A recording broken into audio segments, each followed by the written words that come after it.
Okay, I got 6 o'clock Mountain Time, 7 o'clock Central Time. So let's call this a meeting of the Town of Long Beach Town Council meeting to order. Let's start with the Pledge of Allegiance.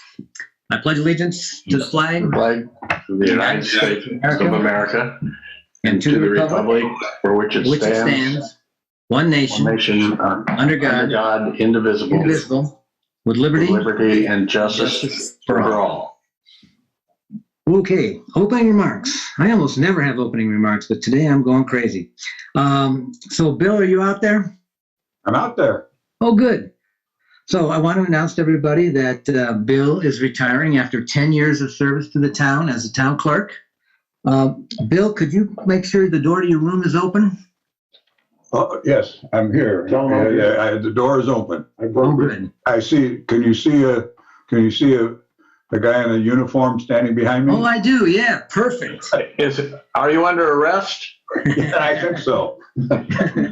Go ahead, Mark, arrest him. All right, good evening, everyone. Tonight, we just wanted to take a moment at the beginning of our meeting to honor our clerk treasurer, William Bill DeFuniak, for his 10 years of loyal, dedicated service. So with that, the town of Long Beach, Indiana, presents to William Bill DeFuniak in sincere gratitude for your dedication, compassion, guidance, and outstanding loyal service that you have provided to the Long Beach community over the last 10 years. On behalf of the town employees, council members, and the residents, we wish you the very best in your retirement, January 1st, 2012 to February 18th, 2022. And Bill, if you could hold that up for everybody to see there. Thank you. Great. Thank you all. And he's got the first official Long Beach retirement cap to keep him warm in the winter as well. So, congratulations, Bush. Thank you. Well done, Chief. Yeah. Thank you, Bill. Thank you. Congratulations on your retirement, Bill. Oh, I've already fallen over. And I want to welcome Tim Perry, who's going to be taking over as the town clerk on, I believe it's the 19th. Is that right, Bill? Yes. Well, I think actually it's on the 18th. So, Okay. You know, I tried to get in here on the morning of January 1st, and I found out that my term actually didn't begin until noon on January 1st. I was so interested in trying to get there, so I found out that Officer Mike Chastain told me I couldn't get a key until noontime. So let's say that maybe I'll be out of here by noon and Tim will be in by 12:01. Right. My retirement date is the same as his start date. Great. Well, congratulations again. Thank you. Got a couple addendums to the agenda. Want to add term limits. Mark Swistic has a proposal on reorganizing the town center in terms of workstations and computers. Want to talk about town manager / police chief position and accounting manager position. And also want to add the grant writing company that we have looked at a contract with in terms of trying to get more grants for the town. Also, in terms of adjusting the agenda, I'm going to move capital plan up to right underneath the approval of the minutes so that we can get Carl Sender out of here because that's the item that he's going to address. On a more somber note, I want to make a statement about Indiana House Bill 1245. That is a bill that was passed by the House, apparently unanimously, which would effectively scuttle the Long Beach Lakeshore Drive sewer project.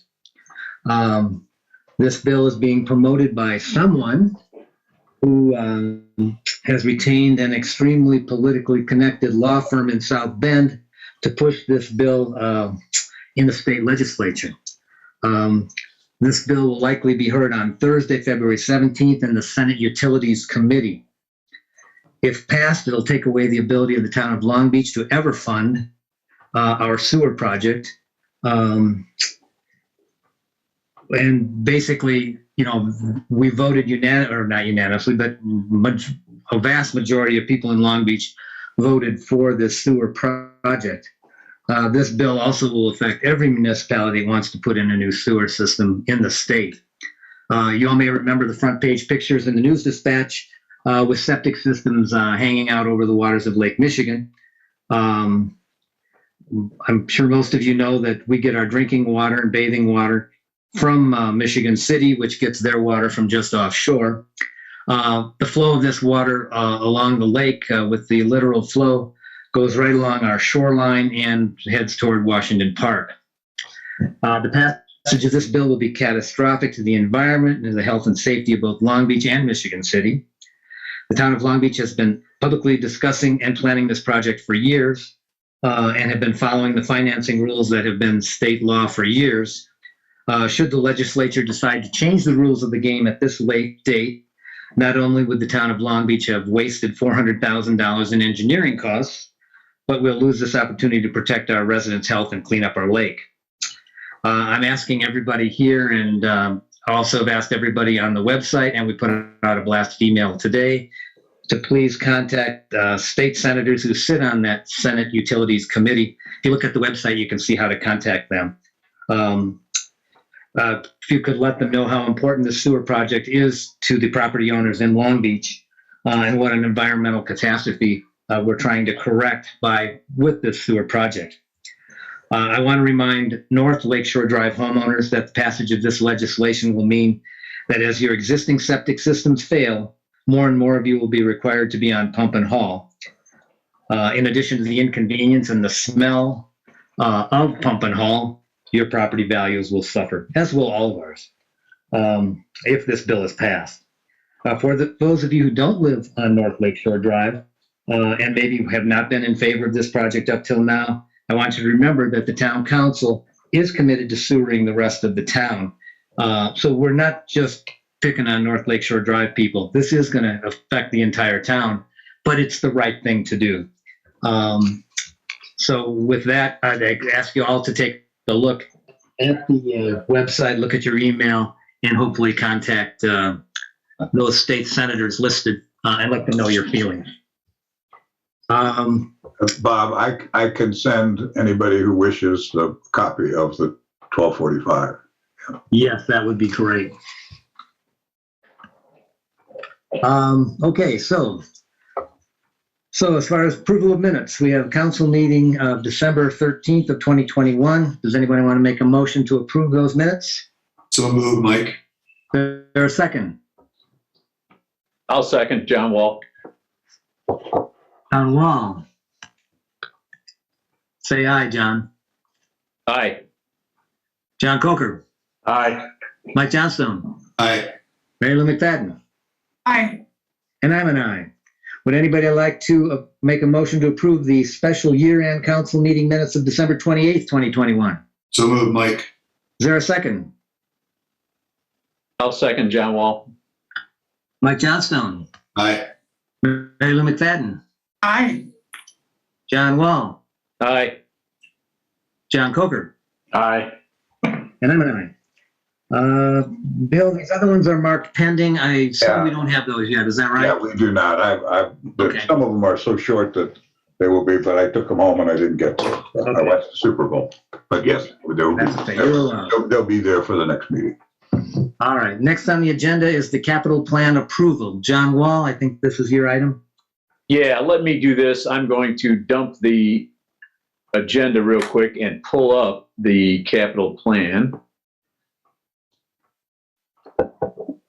And we have Carl Sender in attendance. He'll help us understand this a little bit. But in general, we looked at this last meeting and got a tacit approval, meaning we looked at the rough numbers and discussed the fact that we did want to proceed.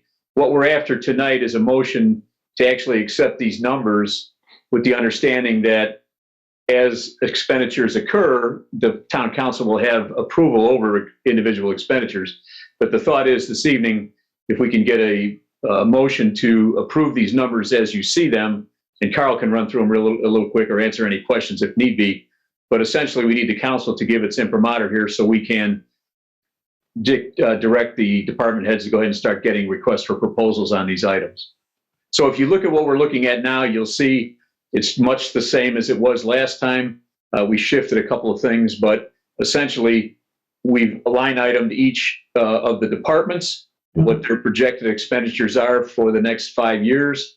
We also have the funds that we intend to pull those monies from. We will finance some of it. And then you can see at the bottom there are fund balances at the end of the year.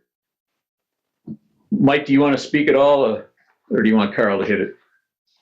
I think you've covered it very well, John. I think if we just jump right into Carl, that'd be great. Okay.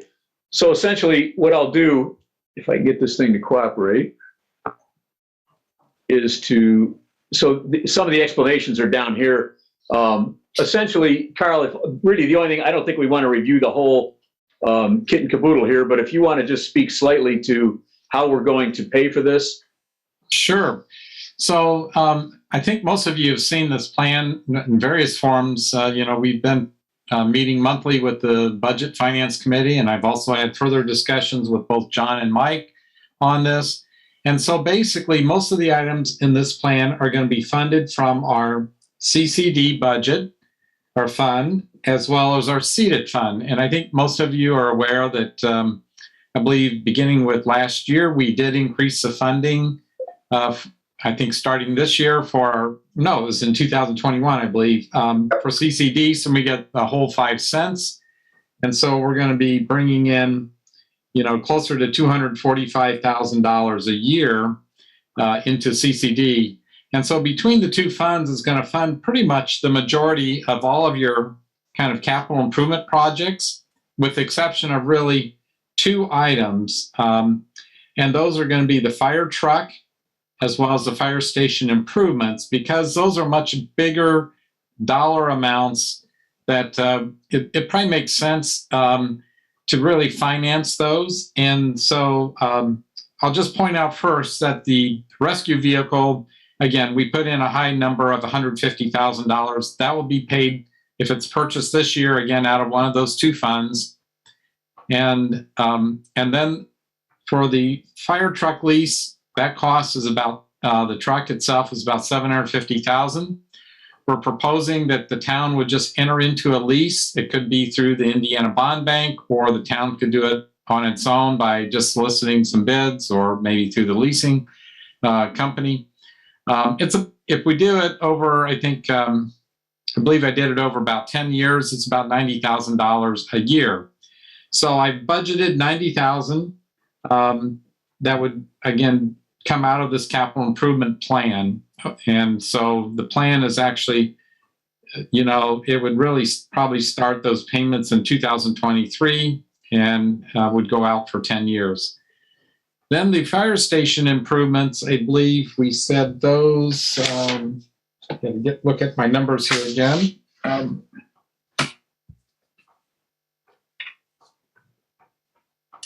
It's going to be about $1 million, as I think all of you are aware that back in 2000, we issued $1 million general obligation bond. And that's being paid through a separate debt service levy, I believe over like 5 or 6 years. And once that bond gets paid off, what I'm proposing is probably in 2000, probably you're going to go ahead and get the bids and final design done probably this year. But we would probably have first interest payment. Well, if you do the leasing now, because you're going to need money to pay the architect and get the final plans, we would have about $25,000 of interest only a year. And I'm proposing that during 2022 all the way through 2026. And that's when the other general obligation bond is going to be fully paid off. Once that's paid off, so beginning in 2027, we will then amortize principal. So again, we have level debt service. And as you'll see, well, it's not included in here, but that will take the place of your current debt service levy, which is a little bit over $200,000. The new debt service levy will range around $180,000 a year. So it would be less, and that's going to be paid through a separate property tax levy. It will not be an increase. It'll be slightly less than what your current levy is. And that would be funded over 10 years is what I'm recommending. You obviously could finance that over a much longer term, probably as much as 20 years, because improvements should last at least 20 years. But again, I think the goal of the council is let's not strap ourselves with long-term debt. Doing this on a shorter term basis, and it makes sense. We can wrap it around the existing general obligation bond, get those improvements made, and it can be paid off in 10 years. So that's kind of what I'm recommending to the council to consider as a part of this capital improvement plan. I would be happy to answer any questions that you may have on the plan. You'll see, as John alluded to, we do have projected balances kind of each year so that, you're going to have a nice balance at the end of 2026. Now, CCD, the seeded fund, there was always some other operating expenses I did not factor in here. That may just depend what comes up, what legal bills, or maybe there's some utilities, some different things that may come up that in the past, I think Bill has paid out of the seeded fund where he needed funds to pay. But you'll see we're still building a nice nest egg that could be used if we did have the town does have some of those additional operating expenses through 2026. So with that, I'm happy to answer any questions you may have. Carl, I might add, this is Mike, I would add that this process started, as Carl stated, last June. This is the first time we've really looked at capital expenditures for the entire town out to this kind of a time frame. And it's our goal, and we will update this and review this every June as we're putting together our budget for the next year and update where necessary. And as John stated earlier, this is not an approval for each one of these departments to just go out and buy something at this stage. They would come back with their request for that particular item. These numbers are very conservative, by the way. This in many cases, we're probably going to come in less than what we're looking at, but we just don't know exactly. But as we go through these, each one of these purchases or improvements will be brought to the town council for a vote. So this is a plan. And again, I would state that this is the first time we put together this kind of a financial plan in I don't know, forever maybe, I don't know. But right now, it gives us a good view of what the future looks like. And I think it's a good picture of what our needs are long term. I'm sorry, Carl. I got in your way. No, that was great, Mike. So I guess at this point, then, if somebody has some questions for Carl, that's great. I'm sorry, Bob, I jumped in on your show No, there. that's okay. At So I was this asking- point, Go ahead. we'd like to entertain a motion. I don't necessarily have to make it, but if somebody would make a motion to approve the capital plan as presented so that we can authorize requests for proposals from the department heads. I'll take make that motion. And I'll Okay. second it. Jump, it's Mike, second. Any other discussion? No. I'm in favor. Mike Johnstone, Okay. John Coker, Yes. John Wong, Favor, John. Mary Lou McFadden. Yes. Great. Okay. Well, thanks, Carl. Appreciate it. All Thank right, you, Carl. thank you. Have a good rest of the meeting, and congratulations again to Bill. I'm sure we'll run into him before too long anyway. Okay. Police Department report. Chief Swistick.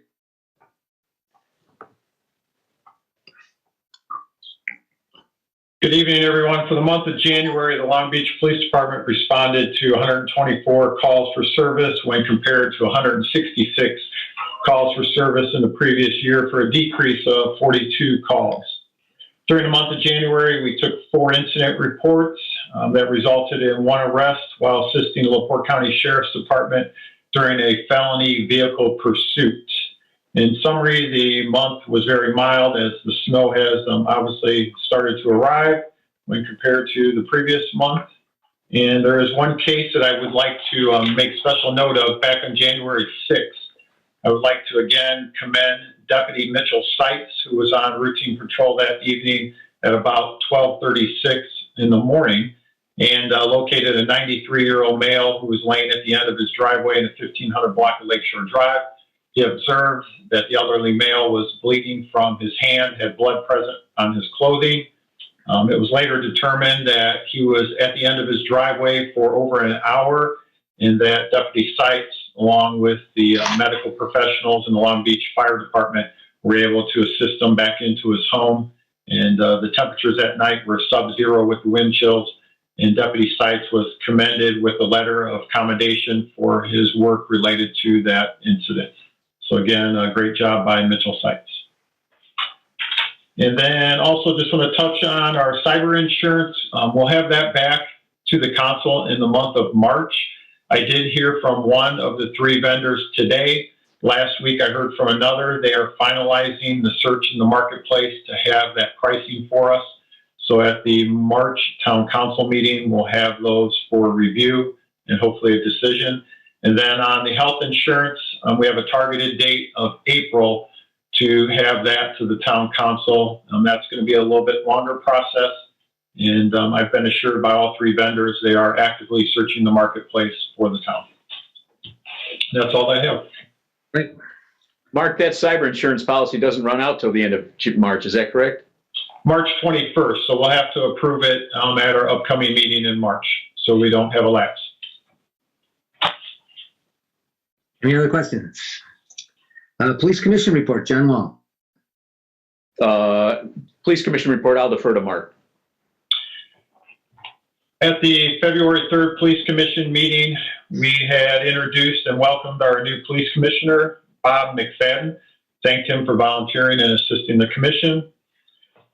Spoke about the new computers that were recently purchased for the police department. They have since then been installed. Talked about some building remodeling that's going on. We're doing some painting in the primary hallway, and we're also working on getting quotes for the exterior lighting for the building. The 2022 golf cart stickers and the North Town Hall parking lot passes have been ordered. We should have those in sometime in the next 6 weeks. And then we'll also get an announcement out to the town residents to begin working with them to get the new golf cart registrations out for this year. Just for those of you who are not aware, last year we collected $9,700 in fees related to the golf cart registration, and that is $50 per golf cart. In reference to the capital plan, we spoke about the search for a new patrol vehicle, of which it was brought out at the police commission meeting that we're looking at a 4-door truck this time that will go to our training director, Deputy Babcock. And then lastly, we talked about our mandatory training, which has started, and we're partnering with the Michigan City Police Department this year to get in 16 of our 24 hours at the Michigan City Police Department. And then we will continue our mandatory training the rest of the year to meet the academy standards. And that's all I have. Questions? Volunteer Fire Department report, John Wall.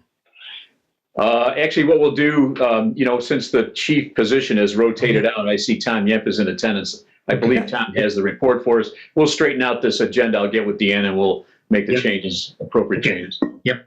Great. Oh, Dr. LeMay, if I could, I'm sorry, Jeremy, I forgot, that was my error there. I forgot to introduce Jeremy Van Giesen was going to give us a quick recap on the American Red Cross blood drive.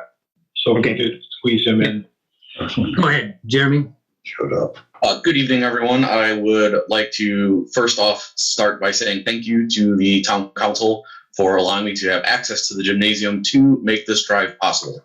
I worked closely with our Red Cross representative, Christine Kaplan, who has since retired, and making sure that everything went smoothly. Was the 30th of January when the event was held. We started at 11 and went until 5 p.m.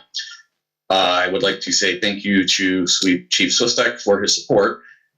Special thanks to Renee for her help with flyers. Thank you to Deputy Yagelski for his social media campaigning, and to Sergeant Schooley for his help at the drive and getting things set up and making sure things were going smoothly. Special thanks to Sarah Pluster with the activities group for her assistance with pre and post drive help at the community center. She met with the Red Cross when I was down with COVID and let them map out the room so they knew what they could possibly send. The drive itself could not have been more successful. Our goal was 60 units, and we brought in 72. Initial number was 71, and they upped it by 1 unit a couple days later. Up to 216 lives will be impacted by these donations. There were 20 new donors, which is amazing. The lead phlebotomist was shocked at the number of new donors that were coming in. The community itself really came together, and we actually maxed out the Red Cross's resources to collect and store any more donations that day. We literally took away everything they had. They were cutting breaks in order to get as many people in for donations as possible. Numerous people have already pledged support for a second annual event, and with the council's permission, I would like to reserve the gymnasium for the last Sunday in January of 2023, which would be the 29th. We absolutely have the ability and drive behind with community support to make this happen again. Okay, great. Well, I suppose we can kind of give you a tentative approval of that. We probably need to wait to see what's happening with COVID, but hopefully by then it'll be all over. So absolutely. Thank you very much to everyone. Great. Okay, volunteer fire department report. Tom Young. For the month of January, Long Beach Fire Department responded to 15 calls. 7 of those calls were fire related. 8 of those calls were medical related. On the fire side, 2 of those calls were related to hazardous conditions, one being carbon monoxide, another being a fuel leak. The other 5 calls were fire alarm calls at different residences during the month. Average turnout on fire calls for personnel is averaging 8 people per fire call during the month of January. On the medical side, we had 8 medical calls. 2 of those related to injury, 3 related to sick people, sick diagnosis, 1 unconscious victim, 1 lift assist, 1 medical alert. Average turnout of personnel on medical calls is 5. Average response times for fire calls are at 4.5 minutes. On medical calls 4.3 minutes. A couple of quick things to call out. I want to thank the street department. As you recall, we had a pretty horrendous storm on February 2nd. Thanks to the street department, we were able to respond to 2 different calls during that day for electrical lines down with the streets being plowed. Our department was able to get out and make it out to these scenes in time to secure the location. From a training standpoint, the Long Beach Fire Department has recertified on CPR. We do this every 2 years. We did this last Monday. So our department is, again, CPR certified to respond to any required calls. We are now beginning our training on our new SCBAs, which are the breathing apparatus that we secured during via grant. So that process is in place now. We're just having our first training this evening to begin to understand our new equipment, which will be rolling out during the course of the year. Last thing, just again, a reminder to residents that are going to be away during the month or during the winter months. If you have alarms that are connected to an alarm system, please have a key holder or some way to contact you so that we can get access into your house if your alarms are going off. We don't want to have to take other means to get into your house. So that's the report for the month of January. Any questions? Fire Commission report, John Wall. Fire Commission report got trumped by a special meeting of the town council, so we did not hold it. On the other hand, we do have a schedule for the rest of the year. We're planning on meeting on the first Tuesday of the month, every month. We're very pleased that the council has gone ahead with their capital plan approval so that we can get some RFPs, some requests for proposals started on our truck purchases and also for the station remodeling. So that's one of the duties that the Fire Commission will be taking care of in their first meeting coming up in February. As Tom said, we're busy on the SCBA implementation. We also go to the trade show down in Indianapolis in April. That's coming up the end of April. We've got some hotel rooms ready, and we're going to get on there and take a look at all the latest, greatest equipment, and that's how we tie in with the vendors for the trucks as well. So that's all I have for the Fire Commission. Great. Street Department report, Tom Dahl. For the past month, we've plowed and salt streets as needed. We're constantly checking over our plow trucks, making sure everything is good on those. We're working on maintenance of our springtime equipment, cleaning up inside the garage, keeping that clean, and our community crossing grant application for 2022 paving and drainage project was submitted at the end of January. We should hear something, I do believe, sometime in April. Great. Any questions? Street Commission report, John Wall. We really don't have anything else to report. I would just like to echo Tom's thoughts on the plowing. They've done a fantastic job. Again, that was pretty significant snowfalls over the last couple of weeks. So we're very pleased with their operations. We really don't have anything else to add to that. Looking forward to the community crossing grant. One thing I will do, and I don't know whether this is the right place in the meeting to do it, we have our stormwater fund that we established last year. It has some, the balance is building as we speak. And Tom has gotten a quotation in for a hydro excavator. We talked about this. It's a piece of equipment that will allow us to do emergency excavation without utility locates, and it will allow us to continue to clean our brand new drainage structures that we've been installing over the last 3 or 4 years. So this new CCMG will be almost the last of the drainage structure work, but this piece of equipment will allow us to do a fantastic job. What I'd like to do, I think I sent it to all the council members, as this is going to be paid for from the stormwater fund. What I'd like to do, what happened here? What I'd like to do is bring that up and ask for a motion to approve that expenditure. Give me 1 second.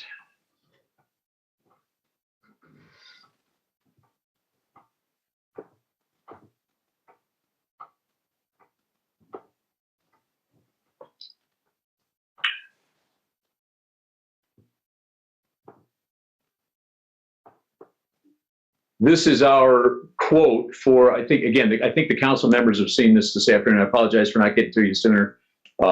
This is the unit that Tom has researched. The vendor the company is called Vermeer Midwest. Vermeer is a very well-respected equipment manufacturer. This is a trailer unit rather than a truck. Sometimes you'll see truck units out and around doing excavation work, hydro excavation work. Just to understand hydro excavation, basically it's a water jet that's powerful enough to move dirt and vacuum it out of an excavation. So it also, if you see the sanitary district in Michigan City, they'll clean out their structures and their lines with a hydro vac truck. So we're not looking for a truck. Those things are tremendously expensive. We're looking for this trailer. So Bill, I'm not sure on a $100,000 expenditure if we need to do anything else. My counsel would be, and I'm sure Tim's would be also, that we use the money. We have limited use for that money, so I think we should spend it without going out for financing. I mean, that money is put aside. I know there are other things like Stop 17 that we need money for too, but that I think we should purchase this outright unless there's some other reason. I can talk to Carl Sender, but my recommendation would be that we take that money. John, how much money is in that fund, John? We've got about 160 in there right now, John. That was as of December 31st. And every month, I think we get about, what is it, Bill, 20? Well, 1,100 times 15, that's 16.5. So, so we're getting 16,500 every month, $50,000 a quarter. And does this need to go out to bid? That's my question to Bill and or Chris. This is Chris. I think, given that dollar amount, I haven't seen this before today, but I think we should get together and make sure we're within the parameters, because that amount gets us to some of those thresholds. So what's the timing on this? Well, it just like anything with these supply chain issues in the country right now, the lead time is significant. Tom said he did have a couple of units in stock. So, the earlier the better. Obviously, we won't use it right away, but if the ones in stock get sold, the idea would be to have this ready for spring so that when the weather warms, Tom can get on the maintenance of the drainage structures with it. We've got a little bit of time. Yep, I think I'd like to confer with you and look at this. Like I said, I haven't seen it before today, and then we can report back to them quickly, and you can have another meeting before your next regular one if necessary. Okay. Hey, John, I just have one question. And, looking at the detail under 2022, under streets, is that listed? No, we did not list that because we had been talking about this unit before we even started the capital plan.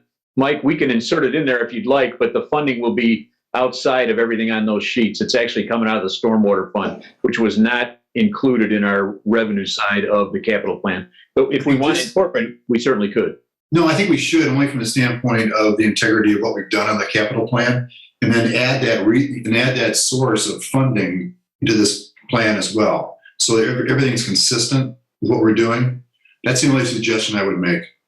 Yeah, we could definitely do that. That's not a problem at all. We can, we'll include it in the street department's expenditures and increase the revenue side with the stormwater funds. Yeah, I just think anything this large in terms of expense, I think we ought to just make sure we incorporate everything in this capital plan.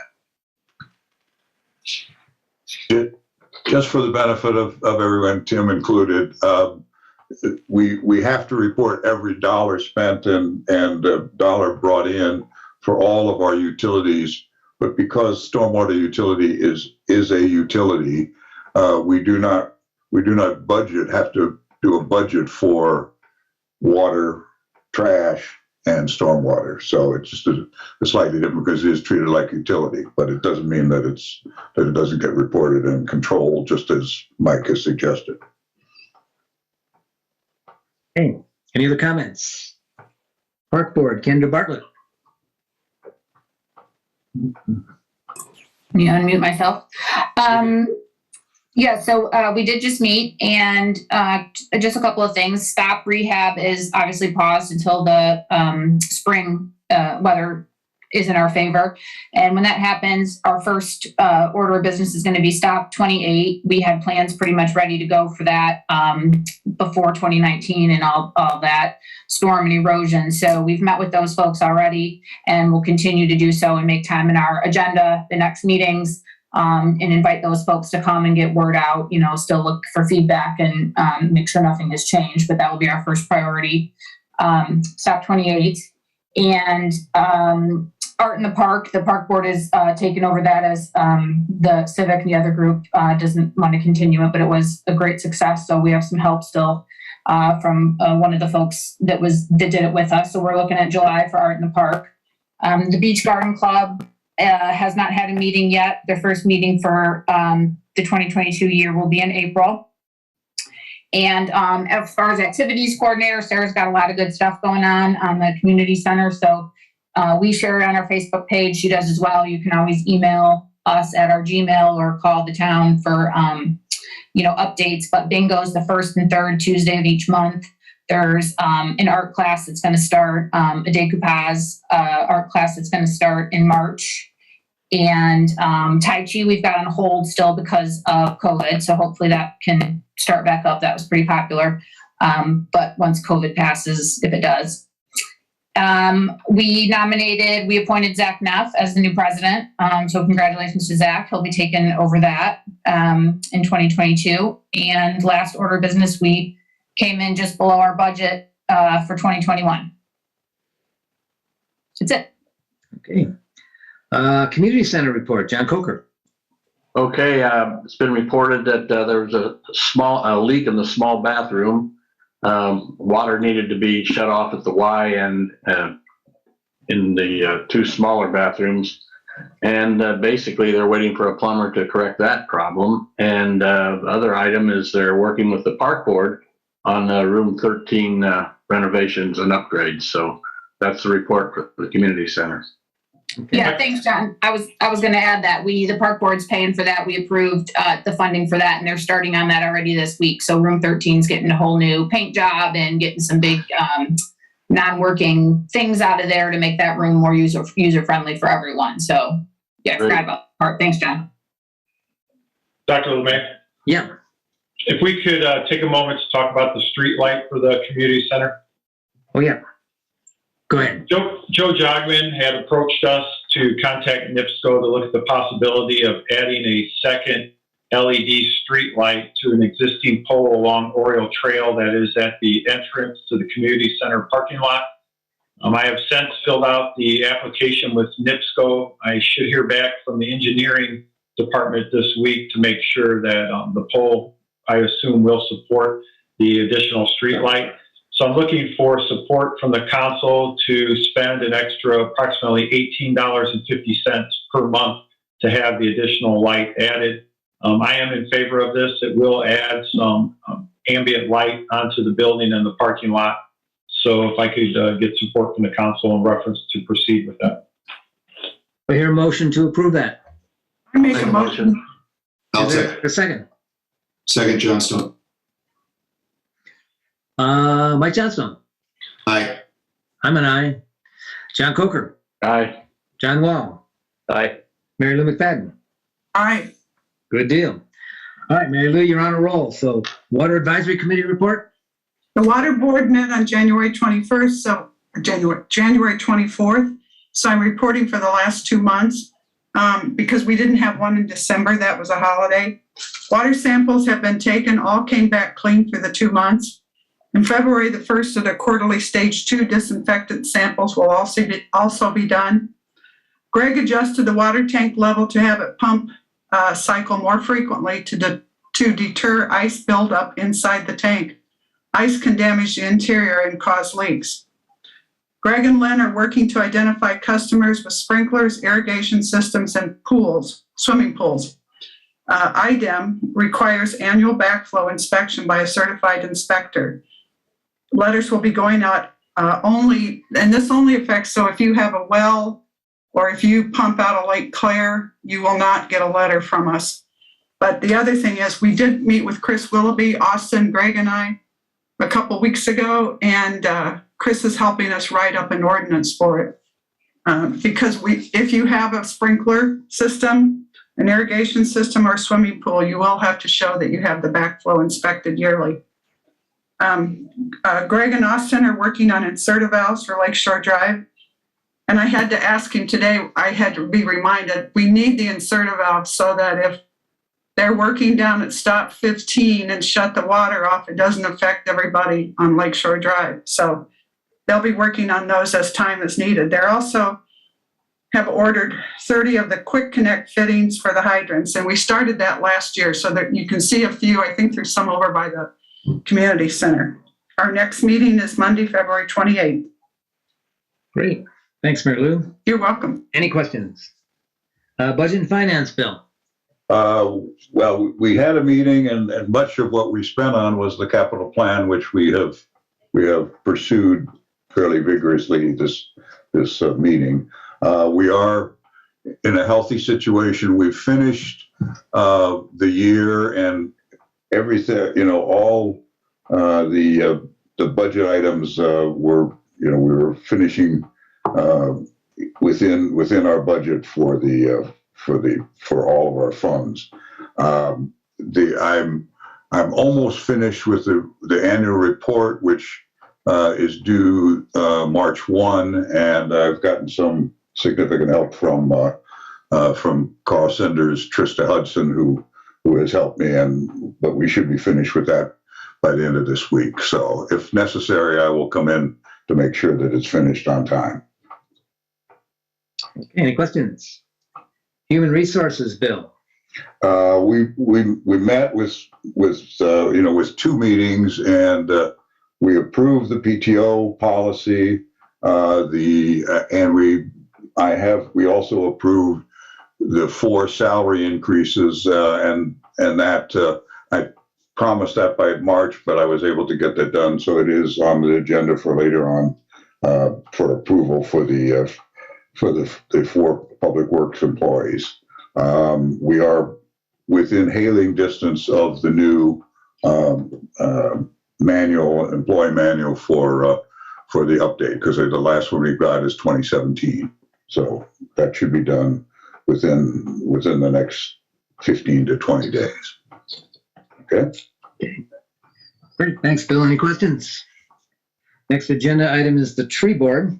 The tree board met this last month. I sent a copy of that, the link to that meeting to everybody on the council. I don't know if everybody got a chance to look at it, but Dr. Uhas did send out a summary of those meetings and the reports that they received. Basically, a resident at 1304 Lakeshore Drive, the Burks, want to demolish the house that's there and build a new one. As part of their plan, they want to take out 2 stands of cottonwood trees that are on the right-of-way, making them town trees. So they went to the tree board asking for permission to remove them. The tree board denied that request. I'm not sure if Annabelle Uhas, president of the tree board, is here. I think she is, but I'm not sure. But she did send a nice summary of that. And again, we did send out that link to everybody on the council. Does anybody on the council have any questions for Dr. Uhas? If not,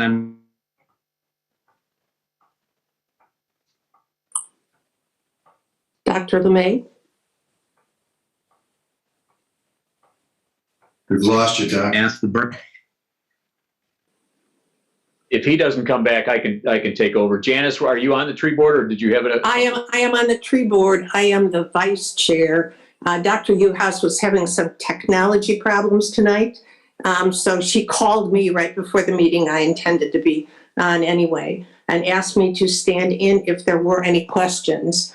As Dr. Lemay said, Annabelle, Dr. Uhas had sent in a detailed email, including both the Burke's petition, their arborist, who had a personal opinion that the trees should be removed, and submitted the minutes of our meetings, as well as the link to our video, and the report of Christian Sweert of CNA Arborist. He is a level 2 arborist, and the town council had authorized us to have him give us a report and his opinion on the trees. And then, consistent with all of those things, at our meeting on February 2nd, we took a vote, and it was 4-1 to deny the petition to that the town remove the trees at the town's expense.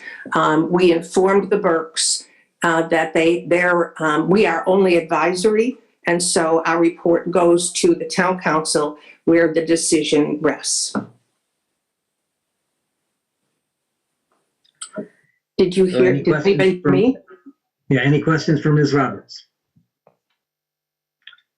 Okay, if not, Burks, are you out there? I'd like to give them the floor for about 3 minutes to make their presentation. Sure. Thank you very much. This is Pat Burke. Appreciate the time. And I also appreciate all of you volunteering, including the tree board and the township. I'm going to skip some points because it's only right now that I have learned that Christian is an arborist and level 2 certified arborist. Prior to this, the tree board did not share any information with regard to that. So I just have a couple of points. There is a difference of opinion between Christian and another arborist who is also certified to do tree risk assessments within South Bend. So I'm not sure how the decision is being made between 2 conflicting reports. Secondly, and I am not a arborist, I have no experience with trees, but I have spent some significant time doing research with regard to trees. And I think if anybody does their own research, you will find a couple of the following points. Cottonwood trees naturally have shallow roots, and they tend to wreak havoc on structures that are within 25 feet of them, including sewer pipes and septic systems. You'll also see that a good place to grow cottonwood trees is away from structures on a ranch, a farm, or in a park. And in a residential setting, there are lots of people that say a cottonwood tree is not the best choice. In fact, some municipalities have banned cotton trees from being planted in residential areas. So I humbly request the town council to reconsider what the tree board is stating. You have 2 conflicting opinions from arborists that are both knowledgeable with regard to trees. And I would ask that a little additional research be done with respect to whether or not very large cottonwood trees pose a health and safety risk as to where they are right now. There is also factual evidence that the tree board has seen, and anybody can go by the property right now, which is 1302. There is a very large tree branch that's sitting in the driveway and has been sitting in the driveway for some time. If that was your child, yourself, or your pet, more than likely it would be dead. Those trees are huge. There is a lot of wind coming off of the lake, and it is factual that cottonwood trees are soft-wooded trees. They become brittle, and a lot of things fall from them. So whether I have the ability to cut those trees or significantly trim them, I would ask that the town council look in that. The tree board has not looked at any of the solution to the problem with regard to overgrown trees that an arborist said has way outgrown the space that they've been given. And there's going to be significant damage, even if you put an 8-foot fence around the trees that's 4 foot wide, because the root structure is very shallow. And if you're going to be taking up the property and doing construction, those trees are going to be more damaged than they are. So thank you for the consideration. So we Bob, have. this is Mike Johnstone. I just have a question. Mr. Burke just indicated that the cottonwood trees have a very shallow root system.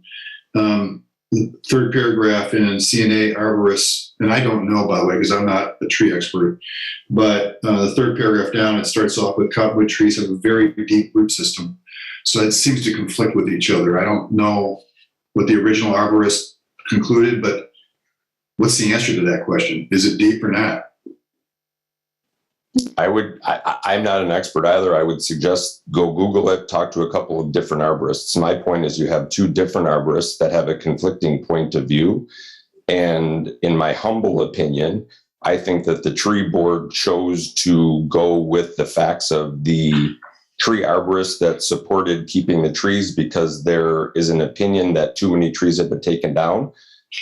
I personally am for trees as well. I'm not sure that those are the right trees, and potentially maybe we put up some different trees that give the same effect of beautifying the community. But anybody on this town council, please drive by the property, take a look at the size of those trees and ask if you were building a house, would you want those trees next to the house or would you want your children playing in the driveway? I have a question for Janice. What would be the objection if the trees were removed and a more compatible type tree other than a cottonwood tree or trees be planted in their place? I mean, I've been by there dozens of times on my walks, and they're, I don't know, they are not very attractive trees in my opinion. I don't think they're conducive to the beauty of the town. I think the town would be a lot better off with some more compatible type trees that weren't so obtrusive as those. And with all due respect, beyond the the beautification or the environmentally soundness of it, those trees are huge. I mean, Lake Michigan causes some massive wind, and there's evidence right now of a massive branch. I didn't put the branch there. That branch fell naturally, and everybody talks about health and safety. Those trees are overgrown. They're huge. They're old trees. So that would be my point of view. And I'm sorry, but I thought the question was posed to me. Go ahead, that was my question, Janice. Okay, that's what I thought. They are old trees, very old trees. The point that no one or many people might not recommend planting them next to a residential area now. I believe they've probably been here long before that house was put up that the Burks purchased that they now want to demolish. I'm not an arborist. I can't speak to it, but at least the tree board's opinion and our research into who the level 2 certified arborists locally in Indiana all over were that the person submitting a personal opinion, and he calls it a personal opinion, you have that report in front of you, that the trees are old and they should come down, that person is not a level 2 arborist. With the town council's agreement, we engaged one of the two level 2 arborists locally, CNA arborists there, and he is certified to do risk assessments. it was his opinion that these trees are old, but that they don't just contribute to the beautification of Lakeshore Drive, although it does appear that many trees along the lakefront have been cut down for construction purposes. But his opinion was that they are environmentally, they do have deep roots. They take up a lot of water, runoff on that lakefront, saving a lot of further erosion on the lakefront. And that's in his report. After reading not just both reports and the Burke's petition, but also referring to our own ordinance over what the town's responsibilities are, and that it's incumbent on us to be aware of that and to implement that, which is to save as many of the trees as possible, that they don't get cut down just for convenience purposes, and that the town has an obligation during the construction of a house to monitor the safety of those trees and make sure that they are safe. And Christian, I believe in his report from CNA Arborist, speaks to the steps that could be taken, including the 8-foot fence, to preserve the roots and preserve the health as well as the environmental benefits of those trees. I don't think it is just two equal arborists who rendered an opinion, and we considered all of that. But most especially, we considered the town's own ordinance about what our obligation is. And I only want to speak. Dr. Uhaus is not available, but she informed us on the tree board that Christian's report, including speaking to his certification for risk assessment, was submitted to the Burkes the day before the February 2nd meeting. I don't know why they say they didn't get it. May I give a 10-second rebuttal, please? Sure. I have not been provided the tree report. If you listen to the video of the last meeting, one of the tree board members mentions that Christian's report disturbs her.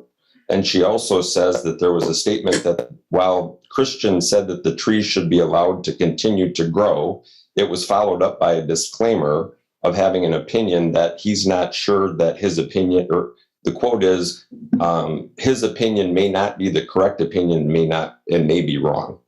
So again, my issue is if there are conflicting opinions and you've got somebody that's certified in South Bend to do risk assessments, and you've got Christian on the level 2, and you've got different information as to whether a tree has a low root structure or not, or whether a tree should be 25 feet from a structure, I think there's conflicting things. I would also mention that within the tree ordinance, it says that any large tree should not be planted within 40 foot of another large tree. There are 3 cottonwood trees on the west side of the property that are right next to each other, and they're probably going to be within 15 feet of the new structure. So I don't have any other comments. I genuinely do appreciate the tree board looking into this. I think that they are honestly trying to do the right thing, but there's a difference of opinion, and I think somebody ought to look into it a little bit further. So I humbly request that that be done. Well, Bob, my question is, maybe it's the lawyer in me or what, but what happens when one of these limbs fall down and hurt somebody or damage property? Is that, since those are on the town property, whose fault's that going to be? Since we've been aware now of these opinions of these experts that there could be problems. I mean, isn't the town at some risk here? Chris? Well, I think we're at some risk for every tree we have in town. Oh, that's true. But I've got a lot of oak trees on my yard, and a lot of big branches fall down. I mean, that's just the risk of having a tree. I guess my concern is that the arborist who's telling us the trees could come down is the same guy who's going to make $15,000 taking the trees down.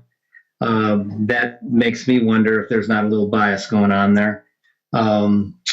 With all due respect, Mr. LeMay, I don't think that that's a fair comment whatsoever. You have Christian that's giving an opinion. You've got another arborist. I've never met the arborist that gave the opinion. It was the builder that did it. So again, you have conflicting opinions. I will support whatever you do. But at a minimum, there's no question that those trees are overgrown. There's a large branch. I don't think anybody on this particular town council would want that house next, or that tree next to their house. And I do think that it poses health and safety risks. Okay. Other comments? I'll entertain a motion. Come on, folks, a motion. All right, I'll make a motion. I make a motion to deny the Burke's request. Is there a second? Oh, come on.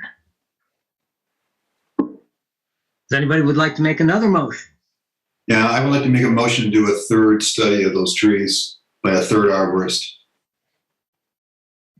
I second that. Okay. Any discussion? Okay, I'm in favor of that. Ms. Roberts, is there another arborist level 2 certified that we could get a opinion from? Absolutely. It is the tree ban, and we'll get right on that. And Great. Okay, so I'm in. Okay, we got to pass the motion first. So I'm in favor. Mike Johnstone. Aye. John Wall. Aye. John Coker. Aye. Mary Lou. Aye. Okay. So if the tree board can get a third opinion, and we'll bring it back next month. Does that sound okay? I would like to ask if I could be included in that meeting when it happens, because I find it interesting that I wasn't included in the last meeting. Yeah, I think Mr. Burke ought to be involved in this too, so it's looks like it's fair for everybody. We're talking about the meeting of for Mr. Burke. We're talking about the meeting of the tree board? No, I'm talking about the meeting where the arborist looks at the trees. Mr. Burke. Roberts? Mr. Burke. I'm sorry, was there a question? I just wanted to offer to Mr. Burke that I know the tree man very well and have a lot of respect for that company. So the suggestion by Janice to recommend the tree man, I think, is a good suggestion, just from my point of view.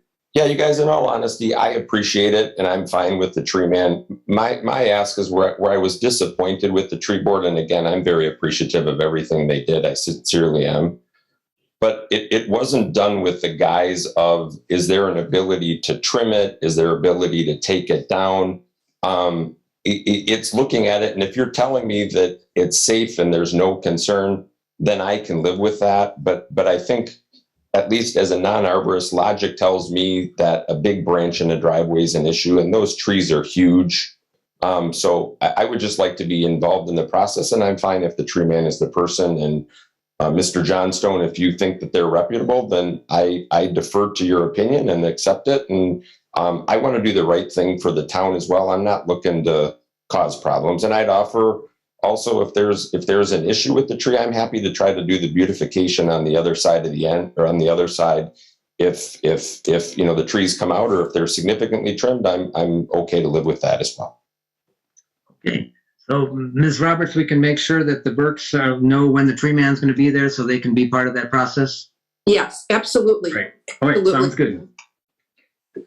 Okay, Building Commission report. We've had 3 meetings since our last town council meeting due to vagaries of a calendar. So I'm just going to hit the highlights. 1/14/22, there was a meeting. The Building Commission voted to send letters from our attorney to all the violators of the stair ordinance, that is the lakefront stair ordinance. At 1612 Indianapolis, lawsuit was filed with the attorneys, working for a resolution of that issue where structures were built without permits. At 2600 Belle Plaine, fence was put up without a permit, citation was issued. At the same location, some pavers were put in the backyard, again without a permit. Looks like it's going to be a problem with lot coverage. Citations were issued. 2311 Hazeltine, permit was denied based on a proposed increase in volume on a non-conforming structure.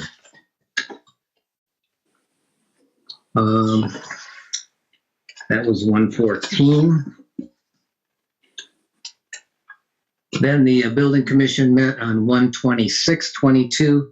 That was regarding a contractor registration. I'm not going to mention the name of the contractor. I guess it's public knowledge, but this was a contractor who repeatedly has violated our zoning ordinances, ignored stop work orders, actually ruptured a gas line because he failed to get a locate before doing digging. The decision of the building commission was to give this contractor a second 6-month suspension. He'd had one previously. We levied a $2,500 fine and told him that he could finish any permits that had already been approved after he paid his fine. And then finally, building commission meeting was held on 2/11/22. Again, just hitting the highlights. New house at Oakenwald and Hazeltine. Basically, we suggested to them they needed to go to the BZA within 1 month or face citations. This was a property that increased the volume of a non-conforming structure. And basically, they'd been warned. They did it anyway. So hopefully they will go to the BZA within a month. Otherwise, fines will be levied. At 1302 Lakeshore Drive, the property we just discussed regarding the cottonwood trees, the building commission saw no reason to deny it. The plan did have the trees being removed. They've since submitted a plan with the trees not being removed. So depending on the decision of the town council, I guess we'll decide which of those is what we're going to go with. It does appear the house could be built, however, with the trees not being removed. 1404 Lakeshore Drive, there's a new home going to be built. There are some coverage issues because it's such a steep slope. They're going to have to put in a switchback driveway. They'll have to go to the BZA again because of the coverage issues. Also, they're planning to pound sheet piling to keep the dirt in place. And we're going to require that they have a structural engineer look at that project before we approve it. And of course, it'll have to be monitored by a structural engineer of the town's choosing during the project to prevent damage to the neighboring property. That same property, 2600 Belle Plaine, that the fence and the pavers were put in, we gave them, that this is the meeting a month later, we gave them 30 days to resolve the issue with the building commissioner, or daily fines will start being assessed before we can remove the structures that they built without permits. 2516 Lakeshore Drive, this is the one project that was approved for the contractor who was suspended, whose registration was revoked. And we've said that he can finish that project once he pays his fine. 2311 Hazeltine was sent to the Board of Zoning Appeals. The lot was too small. They want to increase the volume of the structure. 2021 Silvertip, again, the permit was denied. The garage is too tall. It's a non-conforming structure, and they want to increase the volume. And that is it for the building commission.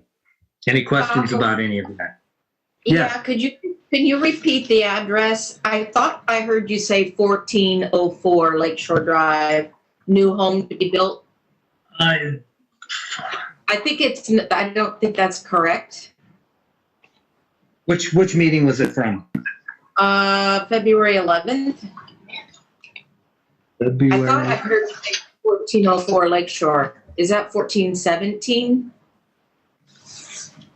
It's across the road. It's on the hillside. It's the third one you mentioned. You said 2311 and then 1302, and then I thought I heard you say 1404. He did say 1404, but I think it's an odd number because it's on the hillside. Okay, I might have gotten that. 1417, I think. Is that the O'Neill? The February meeting. Miller home. I said 1409. Is that right? Oh, there is one at 1409, but that's a builder that's got a house almost done, I think. This is the Miller home. So maybe we can look that. That's the owner, Okay. Miller. I might have gotten the number wrong. Okay, question mark. Okay, Thank sorry about you. that. I've not got Right, my thanks. agenda's all straightened up. Okay. Okay. Any other questions about building commission reports? BZA also had 2 meetings since our last meeting.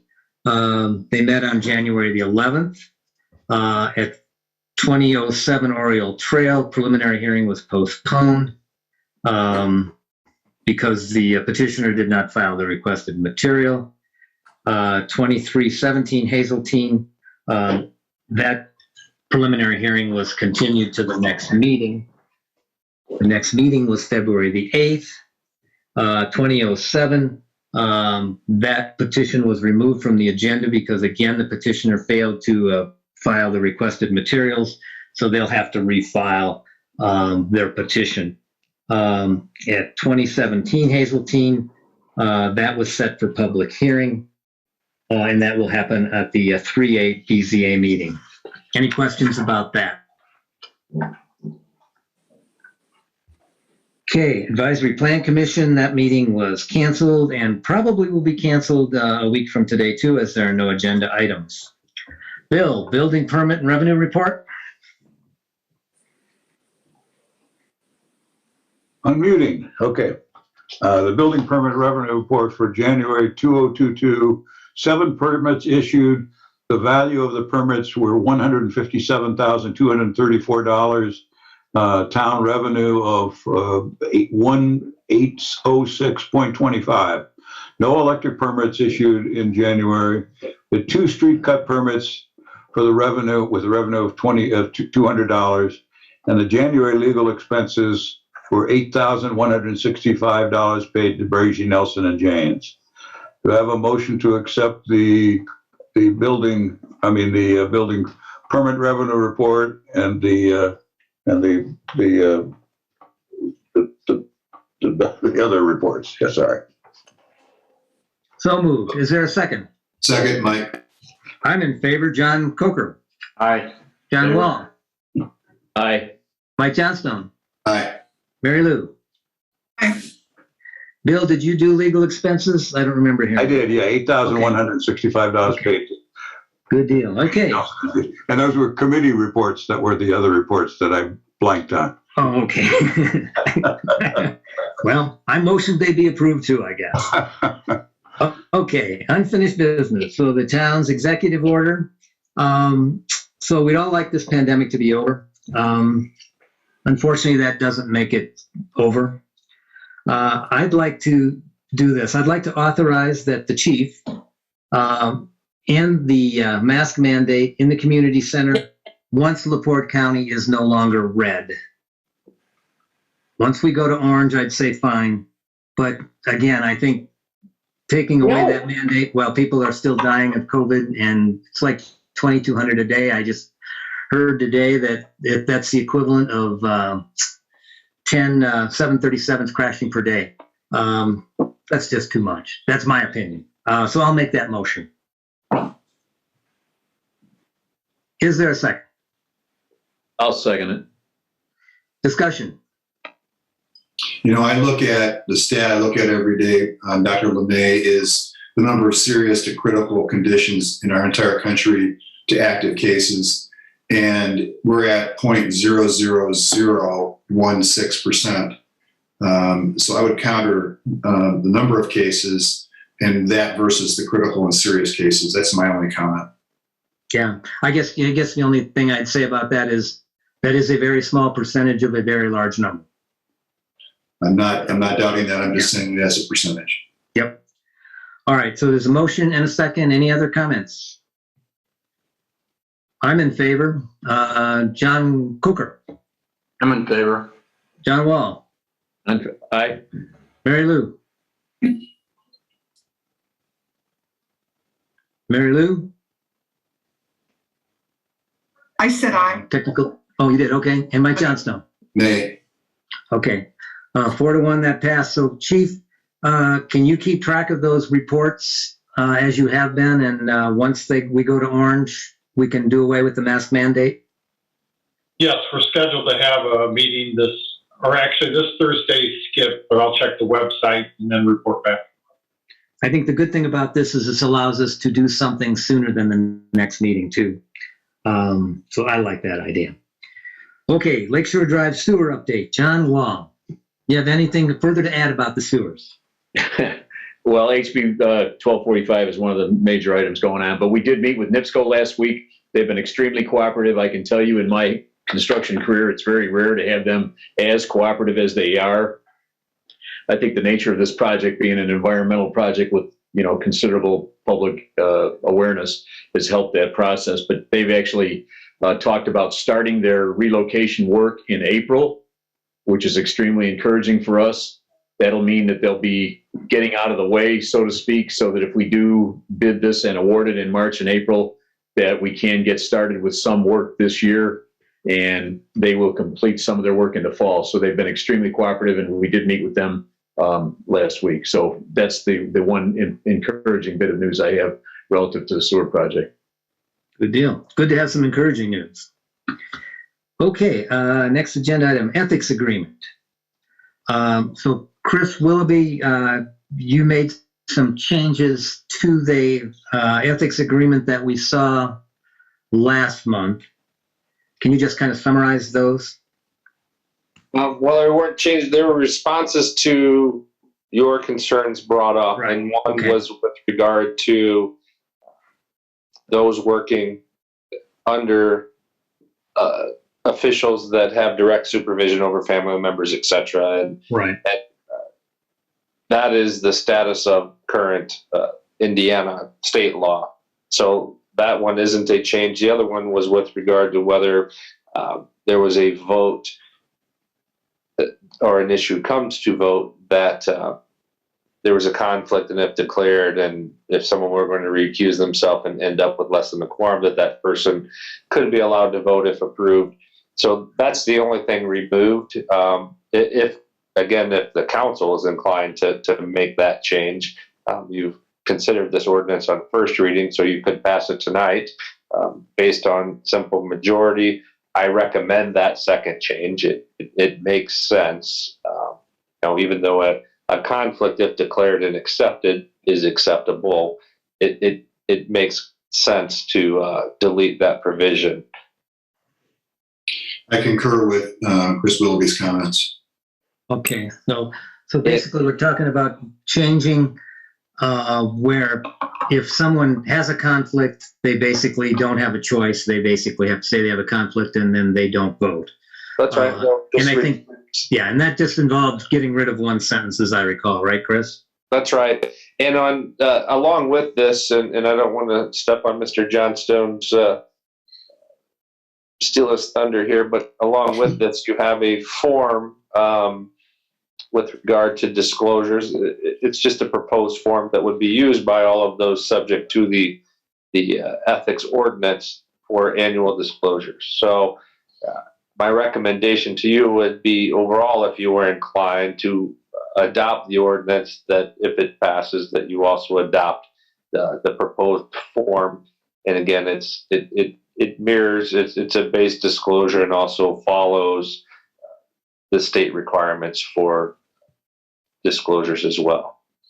I would just add that I think this is a benefit to anybody who's on a committee today or a commission or is joining a committee or commission to understand the state statutes relative to conflict of interest. And this is a process, I think, that brings it to the forefront and makes them aware of it, whereas they may or may not be aware of it. And it's a confusing topic, but I think it's of a benefit to committee commission members, existing or new. Okay. So, Chris, at this point, my feeling is I agree with your assessment of 35.03, and we should leave that as is. We make the change you suggested in 35.05. Where are we at procedurally with that? You would entertain a motion. If you were inclined, you could entertain a motion to pass this on second reading. Or all right, I would make not vote in favor. You can take whatever action you'd like, but you can. There is no special process tonight because this is on second reading, so you can move forward with normal procedures and entertain a motion. Okay, so I would make that motion. Is there a second? I would second. It's Mike. Any other discussion? And of course, the issue with relatives is the present people who are employed are grandfathered. I think that's understood by everybody. That's correct. So I'm in favor. Mike Johnstone? Aye. John Wall? Aye. Mary Lou McFadden? Aye. John Coker? Are we including in that motion, Bob, the disclosure statement? Yes. Yes, okay, I'm in favor. Okay. Okay, so we've got two agenda items that kind of go together, at least in my opinion. So we've got town committee appointments and public works. So in going over this, Dr. LeMay, before you go further, I think there's three, and one of them was added tonight, which is term limits discussion and how offices are appointed. yes, yeah, they probably, you're right. They probably all should be discussed together. And it's kind of confusing stuff because of the fact that we've discovered that there are some inconsistencies between our town ordinances regarding committee membership and state statutes. And so in some of the cases, our ordinances seem to conflict with state statute.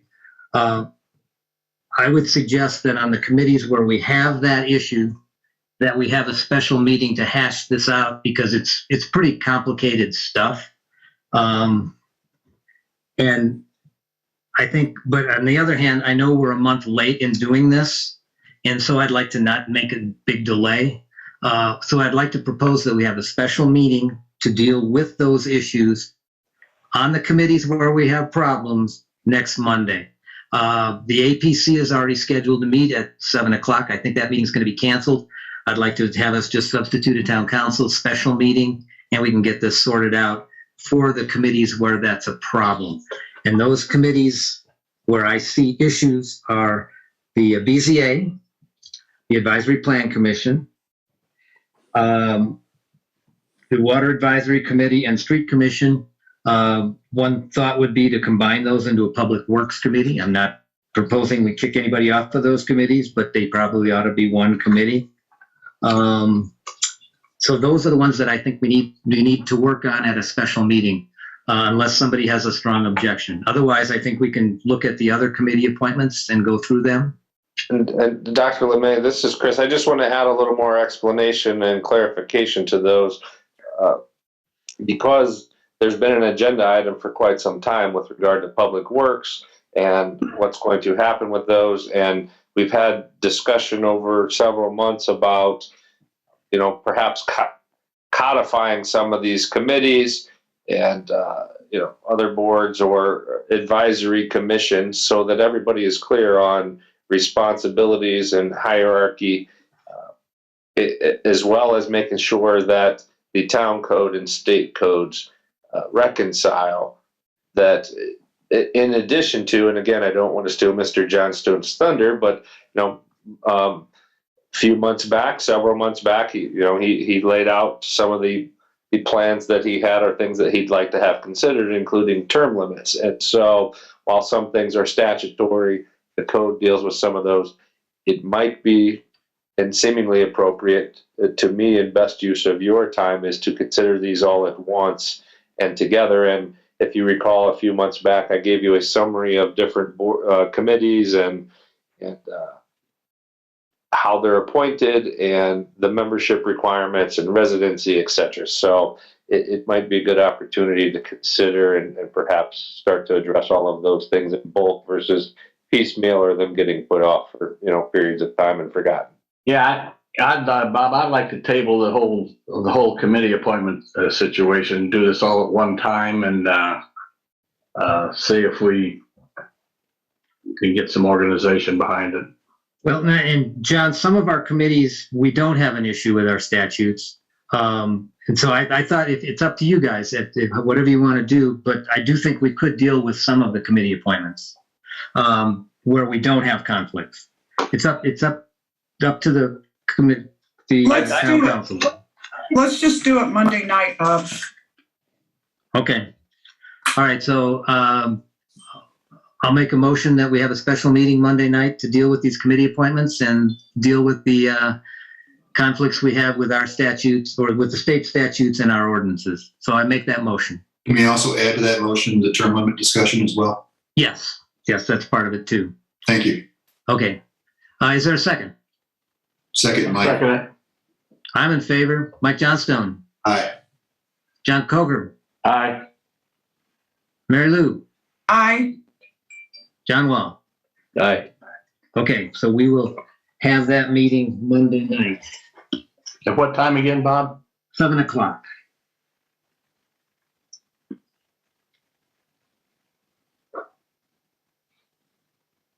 You're going to need notice on that too, right? So Yeah, I'm gonna have. That's why I scheduled it out to Monday. So I'll make sure that we get that to Bill and we get it noticed. I'll get it scheduled tonight and get it on the website and out to everybody. Plus, Okay. Deanna's on. The town hall then is also closed. Isn't that another one of our new holidays that we're off? So can you get it to me sooner than later, of course? I'm sorry. Oh, you're talking about Monday? Yeah, no, I'll get that to you tomorrow. Oh, thank you very much. Yeah. Okay, new business, salary ordinance. Well, we skipped over staggered elections. Oh, I'm sorry. Yep, you're right. Chris, anything new on staggered elections, or is that still on the back burner? Well, I will defer to Mr. Coker, but my feedback is we provided a proposed ordinance, and while we have time, meaning we have to do it a year before the next election, so we have the year. Again, fearful that this thing might get away and we have months go by that it's not considered. So what you have before you is, and we submitted that last month at working with Mr. Coker, and he's the sponsor of this concept, is an ordinance to consider and start to set some dates certain that would allow the town to work towards staggered elections. So you ultimately, as a council, have to decide what direction you want to go with that concept. John or Chris, do you guys remember when that email came out with that proposal? It was a couple of months ago. Oh, dear. I'm looking right now. I sure I made comments when I read it. It's February 10th was the version that is up for consideration. Oh, so this came out fairly recently then? Well, the last version. Revision. Yeah, I was going to say it was revised, and that was set up for you guys to start considering. Before that, it was progress. What day of the week was February 10th? A Friday. I can resend it to everybody. Well, yeah, if we could deal with it tonight. I'm sorry. Tell you what, hold on. Let me. I'll try to find it. No, I'm going to stop sharing. I'll try to find. What date was it? February 10th. Hold on.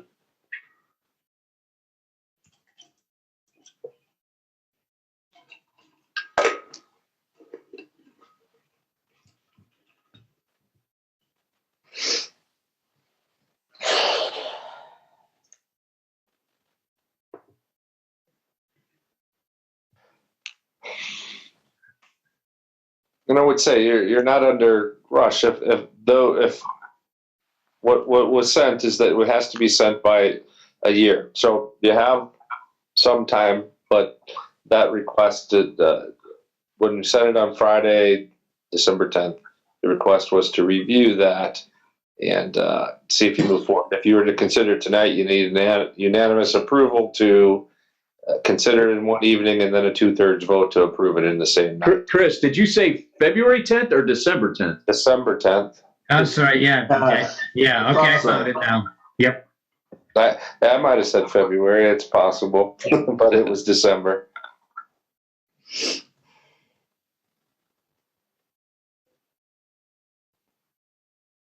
Yes, I did. I remember reading this now, and I thought it looked okay. Does everybody recall?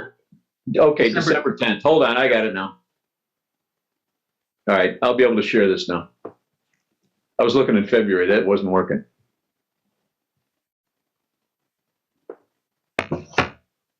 Okay, here we go. So do you want to read through? Let's see, how many pages are we talking about here? It's only Pretty 2 short. pages. All right. John Coker, do you want to just review this for everybody?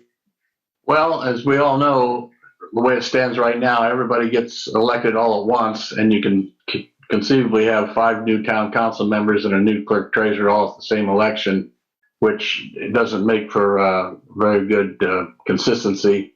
And so what the proposal is the next election, which would be in 2023, you would be elected for just a 1-year term. And then after that 1 year is up, I think, 3 members would be in the 2024 election, then we'd be on the same calendar as the national and state and county elections. So we would dovetail in with the county. It wouldn't be costing the town money to run the election. And you'd have in 2024, you'd have 3 council members elected for 4 years and 2 elected for 2 years. I believe that's right. The clerk treasurer would be elected for 4 years. Then at the end of 2 years, then that next election, those 2 members would be elected for 4 years. So, you'd be electing 3 members, one election, and 2 members the next one. So that's basically what it is. So And, that November of 2024 election, do we have the high vote getters get the 4-year terms and the lower vote getters get the 2-year terms? Is that how that gets determined? Well, I don't think you guys determine that, right? Everybody gets a 1 year, and then from there. Yeah, it's that next election that we have to make the decision. at the next election, then you'd solicit candidates could choose whether to go for a 4-year term or a 2-year term. That's the way I'd see it. What if everybody wants a 2-year term? Too bad I aren't going to get it. Would it be against some law, Chris, to have the high vote getters get the longer term, or the other way around, just so that we spell it out? I would say that I don't have that answer, but I think that's probably a prudent point to put in here so that in a few years that we're not left guessing for what that is. And so that if you were inclined to keep this moving, possibly could pass it on first reading, and we could have that answer for you at the next one and continue this moving along. Probably we could put an amendment in there for another section or another number, like a number 5 on section 2 or something like that. Right, just to clarify how those terms, or within sections 1 or paragraphs 1 and 2 in that section 2, to clarify how those positions are going to be determined. So we could pass it on first reading tonight and then make those changes on second reading? You could. Okay, I'd like to make a motion, we pass this on first reading. I'll second it. In discussion? I'm in favor. John Coker? Aye. John Wall? Aye. Mike Johnstone? Aye. And Marilyn McFadden? Aye. Okay, yeah, I'm just afraid nobody's going to want a 4-year term because, I had a full head of hair before I started this job, and look at it now. So nobody's going to want that 4-year term. I'm getting more hair, Bob. I don't know what's going on here. Maybe I could borrow some. Okay, now the salary ordinance. Bill, can you tell us what we have to do on that? I'm unmuted, yeah. We passed the salary ordinance on December 28th of 2021, but we had some discussion, and we have actually agreed to this, but we have not put it in ordinance form to change the salaries of the 4 public works full-time employees. Everybody else has been kind of secured. So ordinance 2022-01, an ordinance of the town council amending salary ordinance 2021-017 for 22 salaries of the following 4 employees. So can we get a motion to pass this on first reading? I make a motion to pass it on first reading. Well, hold on one second. I just want to clarify. This is Chris. Is the intention, Bill, or your request is to pass this evening, not on just first reading, but all in one evening? Is that? It would be beneficial, but that's, you know. So if everybody were inclined, you need a unanimous vote, Dr. LeMay, to suspend the rules and to be able to consider and pass it all in one night. And then you need a 2/3 vote, which is essentially 4 votes, to pass it tonight. Right. So we have to first off make a motion to pass it on first reading before we vote to suspend the rules. I move we suspend the rules to That's right. allow the To pass it in. consideration. That's right. To pass it in one evening. All right, I'll second that motion. We have to vote on that. I'm in favor. John Coker? Aye. Mike Johnstone? Aye. John Wall? Aye. Mary Lou McFadden? Aye. Okay, so we've suspended the rules. Now do I hear a motion to pass the ordinance? So moved, Mike. I hear a second it. I second it. All right, I'm in favor. Mike Johnstone? Aye. John Coker? Aye. John Wall? Aye. Did I get everybody? Aye.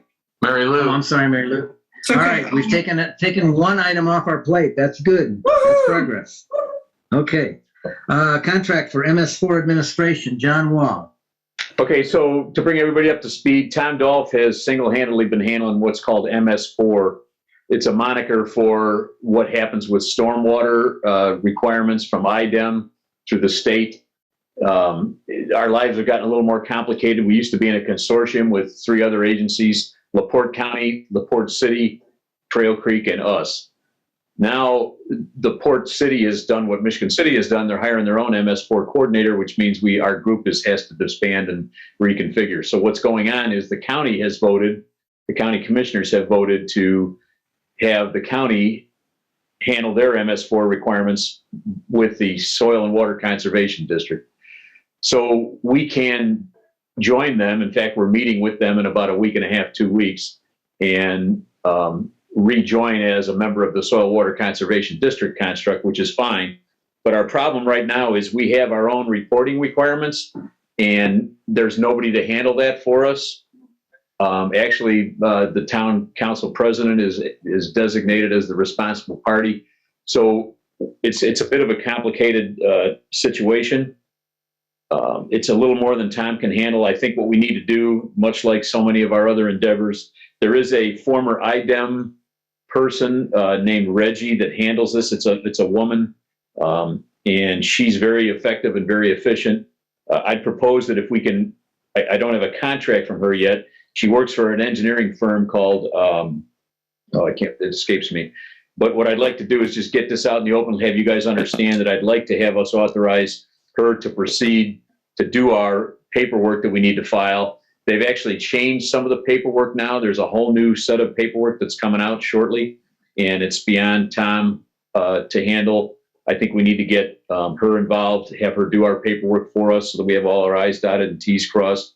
She proposed that if she did everything for us, which we may not need her for everything, but it would be somewhere in the neighborhood of a $8,000 to $10,000 operation for her to do all that. The problem is if we don't do it and we're in non-compliance, then that could cost us considerably more than that. If it's the pleasure of the council, I will have her issue a contract to us. But I want you to realize too, we've got a meeting coming up on February 25th. I'd like to authorize her to. It's going to be a T&M contract or a professional contract, not to exceed that 10. But I'd like to authorize her to go to the 25th meeting for us, so we've got some representation in front of the Soil and Water Conservation District. Tom and I will be there. In fact, Tom attended a training session today for stormwater himself again. So that's where we sit. I'd like to just have the town council approve proceeding with this in favor of that meeting on the 25th. Is there a motion or discussion? I make a motion that we get a proposal from her.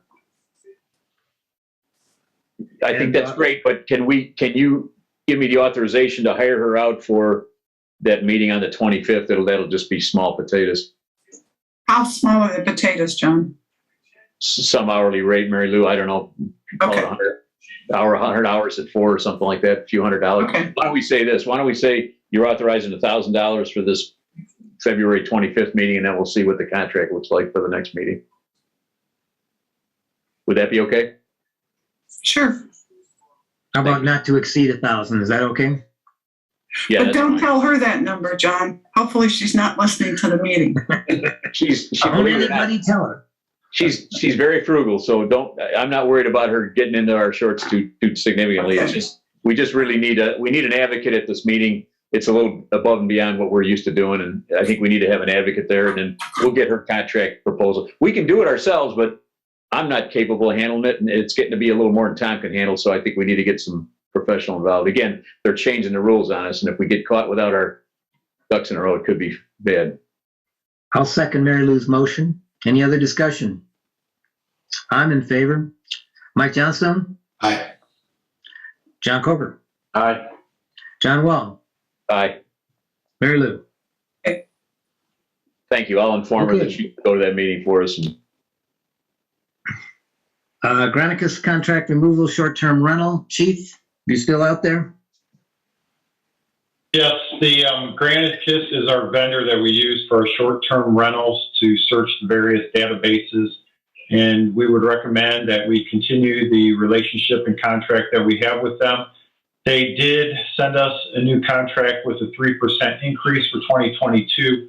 We were able to negotiate terms that would be the same price for 2021. So therefore, it's $2,500, and I would ask the council to give support to continue this contract for 2022. We've had good success with them, correct? Yes, we have. I'll make a motion to renew that contract. Is there a second? I second it. Any other discussion? I'm in favor. Mary Lou? Aye. John Coker? Aye. John Wall? aye. Mike Johnstone? Aye. Okay, LIT resolution. Chief, you're just the man tonight. In front of the LaPorte County Council currently, there is a proposal to increase the local income tax here in LaPorte County. Currently, the rate is 0.95, which is less than 1%. They are wanting to increase it by 0.5. That would bring the overall local income tax to 1.45%. The state average currently is 1.78. Therefore, we would still be below the state average. Out of 92 counties in the state of Indiana, there are 71 counties currently that have a local income tax. The local income tax does not affect anyone that is on Social Security income. It is only that of a working wage income. Currently, across LaPorte County, as recent as today, I was just texting with Sheriff John Boyd. This evening, Kingsbury and La Crosse, their town councils unanimously have passed their resolutions. Including our town, there are only 5 either towns or cities that are left to pass this resolution. All the others have passed the resolutions unanimously. They have given full support. What this would do for the town of Long Beach, in addition to the income that we already receive, we will receive approximately an additional $220,000 per year. For the county as a whole, this will bring in an additional $12 million. And I would like to add that the use of local income tax can only be utilized for fire, police, that being salaries, equipment, buildings, training, county jail, probation, anything related to emergency responders, EMS, EMA. And I would ask that the council support the resolution that is before you this evening. I'm happy to answer any questions. Does everybody have a copy of that resolution? I do. Yes. I make a motion to accept it. I make a second. Other discussion? I'm in favor. Mike Johnstone? Aye. John Coker? Mary Lou? Aye. John Wall? Aye. Good, all right. Okay, so we have an accounting workshop scheduled for February the 16th. And that is basically to deal with responsibilities for the police chief slash clerk treasurer and for an accounting manager. I don't know if we need to discuss that tonight. I'll leave that up to, I'll open the floor for discussion.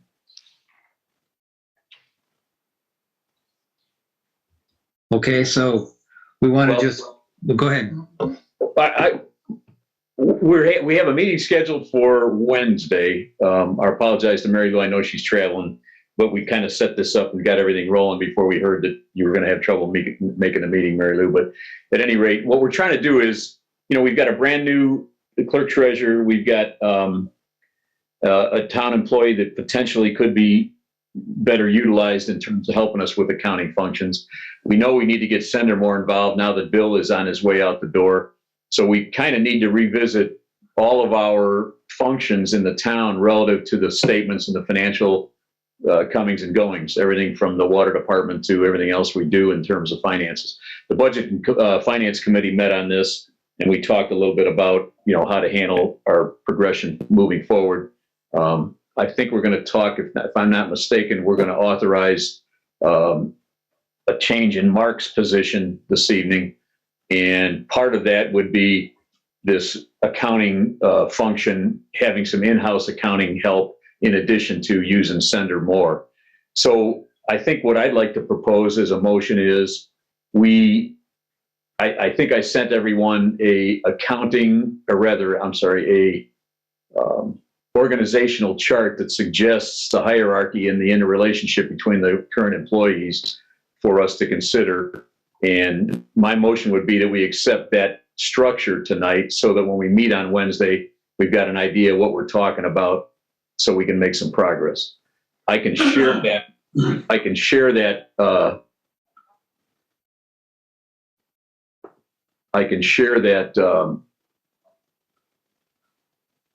proposed organizational chart.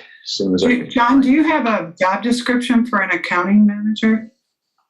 I really don't, Mary Lou, and I think that's what we'd like to try to establish on Wednesday. I mean, we don't have to approve anything tonight, but I thought it might be nice to have some understanding among us before we hit the ground on Wednesday so that we don't waste a lot of time. If you want to wait to hold the whole discussion till then, we can.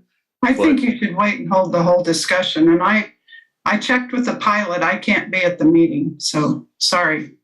I tried. I'm sorry, Mary Lou, I didn't understand. You're going to be in the air at that point, you're saying? I'll be in the air. I would like to be at the meeting, but since you're in a hurry, it's okay. Well, I don't mean to be in a hurry other than the fact that we've got Bill's on his way out the door. We've got a brand new clerk treasurer. I'm not sure what all he wants to be involved with on the finance side. And I just worry that, we have an audit coming up fairly quick. We've got budgeting in the summer. What's the pleasure of the group?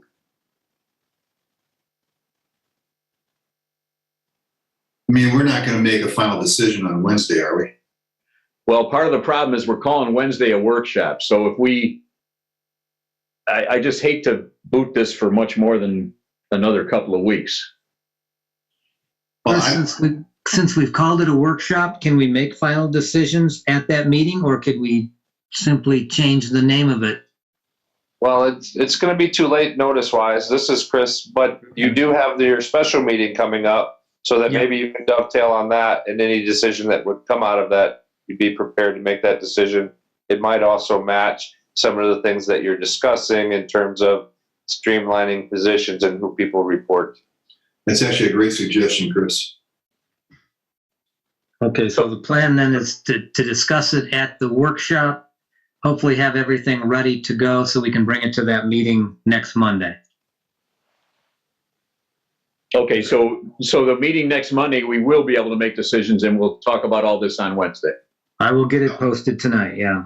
Or I will get it on Zoom, and I will send it to Bill and Deanna for posting, and to Meg. Does that sound reasonable? Mm-hmm. Okay. Okay, so Chief again, you had a proposal to reorganize the town set of workstations hire some other, or buy some other laptops. Can you elaborate on that for us?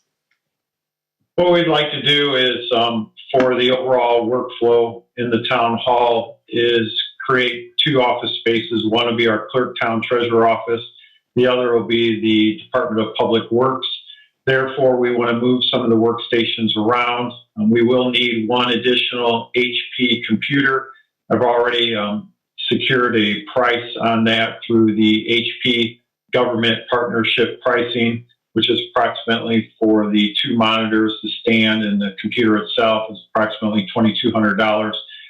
And then to make some changes to the workstations overall, to include some network cabling and also some phone, in-house phone changes. So what I'm asking for is not to exceed $6,000. If the town council can make a motion to approve that expenditure, and then I will give a detailed expenditure report back to the town council as we make these changes over the next several weeks as needed. And all the employees are in agreement as well that we have approached about the work station changes. My suggestion is that it is, even though I'm a short timer, that is an excellent suggestion. Do I hear a motion to take the chief's recommendation? John Stone, John Wall, or John Coker. All right. I'm in favor. Mike Johnstone. Aye. John Coker. Mary Lou. Aye. John Wall. Aye. I think that's all 5 of us. Okay. So the next agenda item that I added was we have a contract from a company that explores grants, particularly with all the federal money hopefully becoming available for infrastructure over the next few years. The thought was we actually have a contract, I think, from a grant company. John, you've been talking to them, I think, right? John Wall? Yeah, I'm trying to pull that up. Hold on one second. So essentially, Mr. Risby, one of our town residents who's been actively attending meetings and made a suggestion for us to take a look at a company that he has used to do grant work for his company, also does grant work for municipalities. So he was kind enough to put us in touch with Christensen, and I'm going to pull up that as soon as I can find it here. Just too many documents to try to shuffle tonight. Yeah.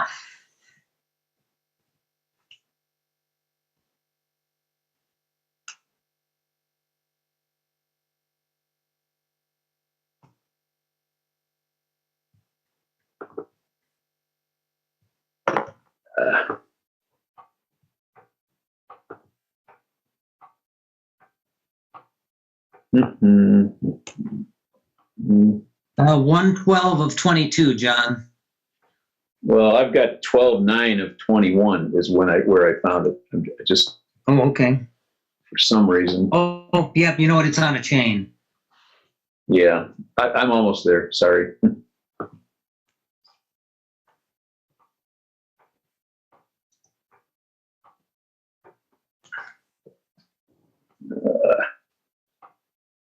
I wonder if I've had it in budget. Did you find it? 12/9 is good. Yeah, 12/9. It's there.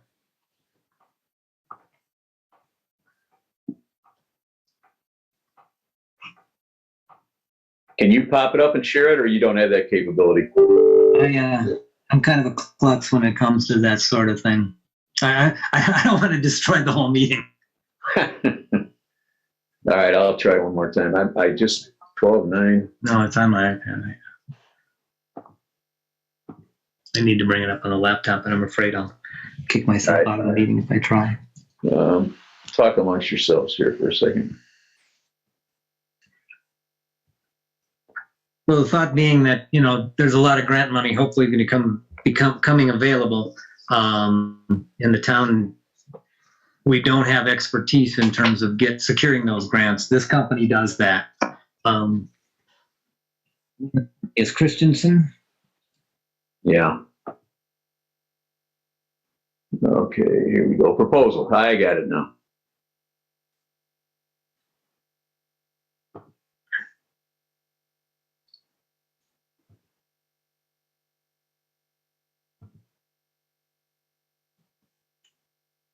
The problem I have with some of this stuff is it has, you get into these conversations and it's very difficult to find things once you get into.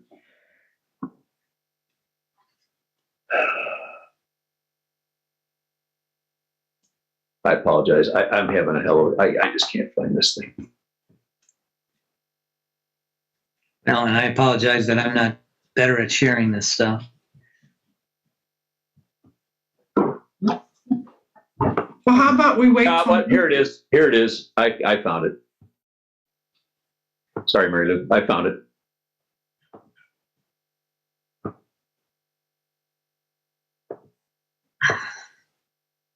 Here we go. All right. So essentially then, this proposal, we've all seen this, you know, it was sent out to everybody earlier on, much the same as the staggered election. Sorry, it's been a while since we've talked about it. You know, in terms of overall concept, part of our problem right now is I think there's going to be some infrastructure money in the next few years that will come down the pike at the federal level. Much the same as the COVID money came through. Although, in my estimation, or my experience, it takes a while for those kinds of dollars to sift down to the point where you can actually, you know, benefit from them. For instance, when we looked at shore protection grants from the Department of Homeland Security last year, you would have had to have had a 2-year engineering study done before you could even apply for those dollars. So I've gone all the way down to the fees, okay? So what he's suggesting now is it's, again, one of these professional contracts with an hourly rate, and he's got a $8,000 downstroke and then hourly rates thereafter. The way they make their money is once the grants are in hand, they administer them as well, and then also get a percentage, I believe, if you read the entire document. Again, we don't necessarily have to prove this tonight, but my worry is if we don't move the ball a little bit, we're going to miss the boat. I don't know if anybody else has the time or the expertise to go around and try to find these grants. I do not. So what's the pleasure of the group? I think we should act on it tonight. Okay. Chris, have you had a chance to review this contract? I have not, but if you tentatively approve it, subject to my review, you can move forward with it. Not that I want to stack next Monday's meeting. That's your alternative if you're not inclined to do that, and you want my approval. So I would make a motion that we approve it pending Chris's review and his finding it acceptable. I would second it. Any other discussion? I'm in favor. Mike Johnstone. Aye. John Wall. Aye. Mary Lou.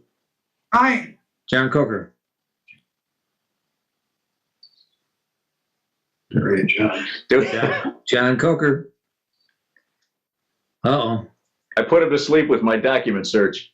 Technical difficulties. I've got the document in my hand right here. Look at Oh, that. good. There you go. Good deal. Are you in favor of it? Yes, I am. Oh, good. All right. Let's move on then. Okay, so town manager / police chief. The thought was to take advantage of our police chief's expertise and have him take over some of the responsibilities that we had hoped to use for the town manager, but do it hopefully more efficiently by doing that and not having to bring in another employee. I think we've had some discussions with the chief about that. I don't have my notes on that, but does anybody have the notes on what we came up with for that position? We had an executive meeting last week. I think it was on Monday. Right. And I think we were well, we can't, I will reiterate this, we can't make any decisions there. No, that's But- why we, That's right. So that's why we postponed it. But in my mind, Mark, I'm going to go big on this. No, I'm just kidding. I believe we offered him 110,000. Correct. all right, okay. Okay. And by doing that, we don't have to find an office space for a new person or provide them a car. Mark's already doing a lot of what a town manager would do. And I think you'll see that in the next few months with the community center. When you get an opportunity, come into the town hall and you'll see quite a bit of improvements there. So that's what we talked about at the meeting. We didn't make any decisions. We just talked about what we thought we would do.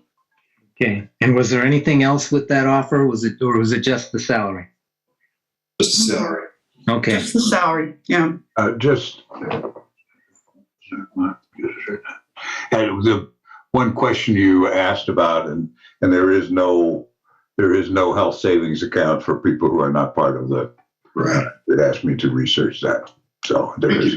okay. That's not part of it. I don't think that's part of what the market. Right. But I do want to, while we have this on there, that and the people that are listening wouldn't know this. Mark's our employee, and all employees we provide an HSA to, and we provide health insurance.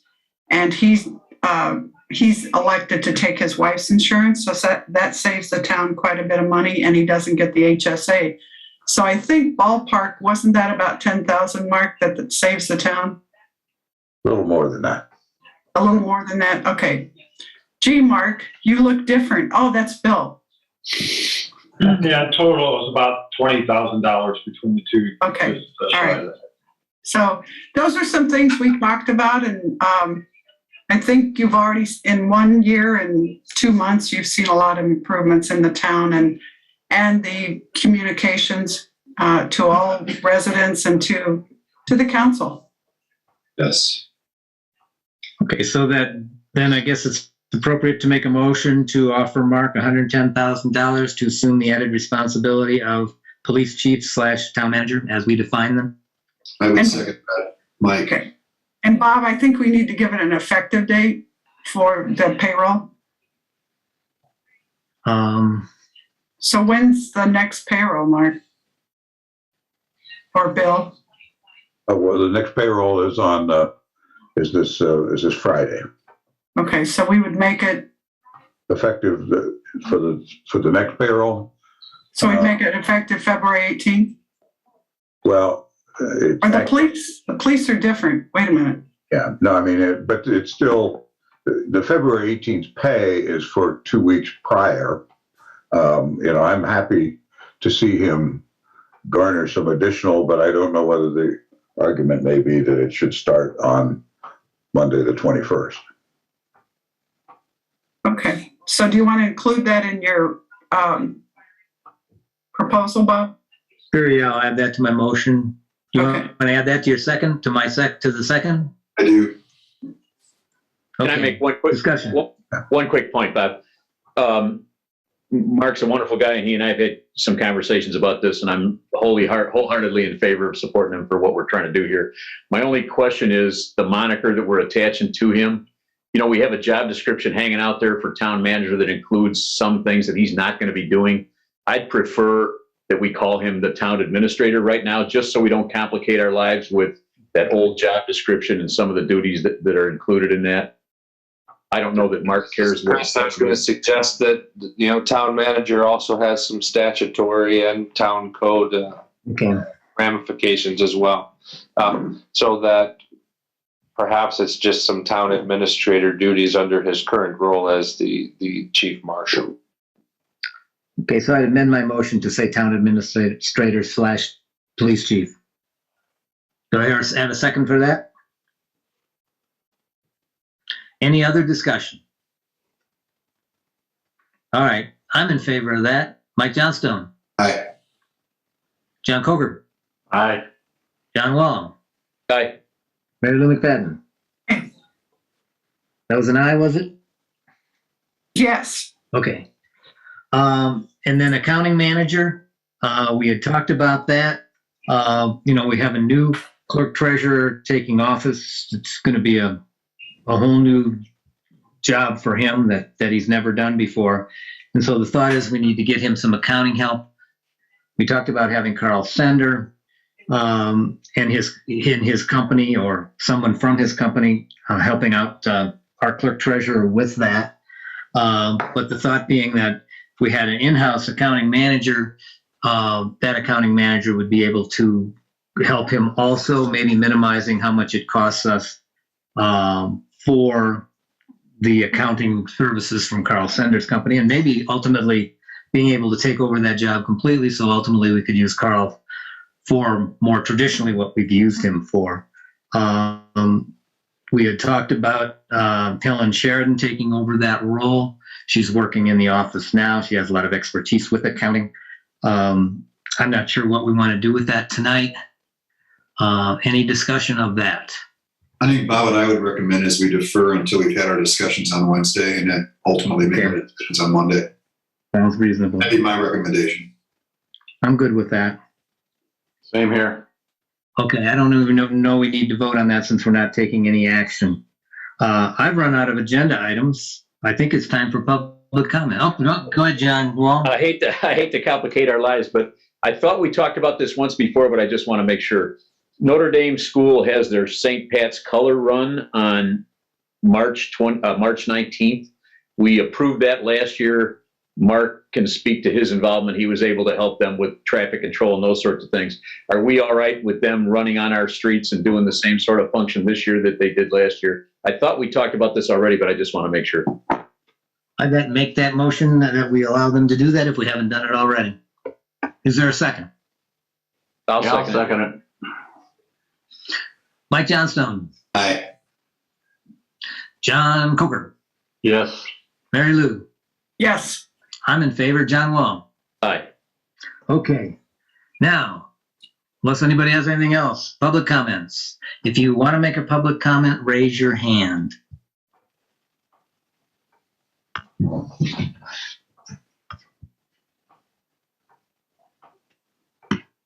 Okay, I'm not seeing any. If anybody Dr. LeMay. Here we go. I see iPad 89.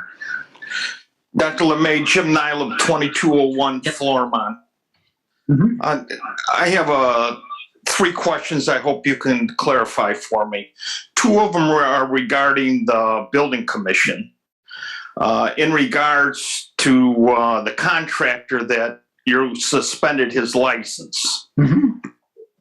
My question is, by what authority does the building commission have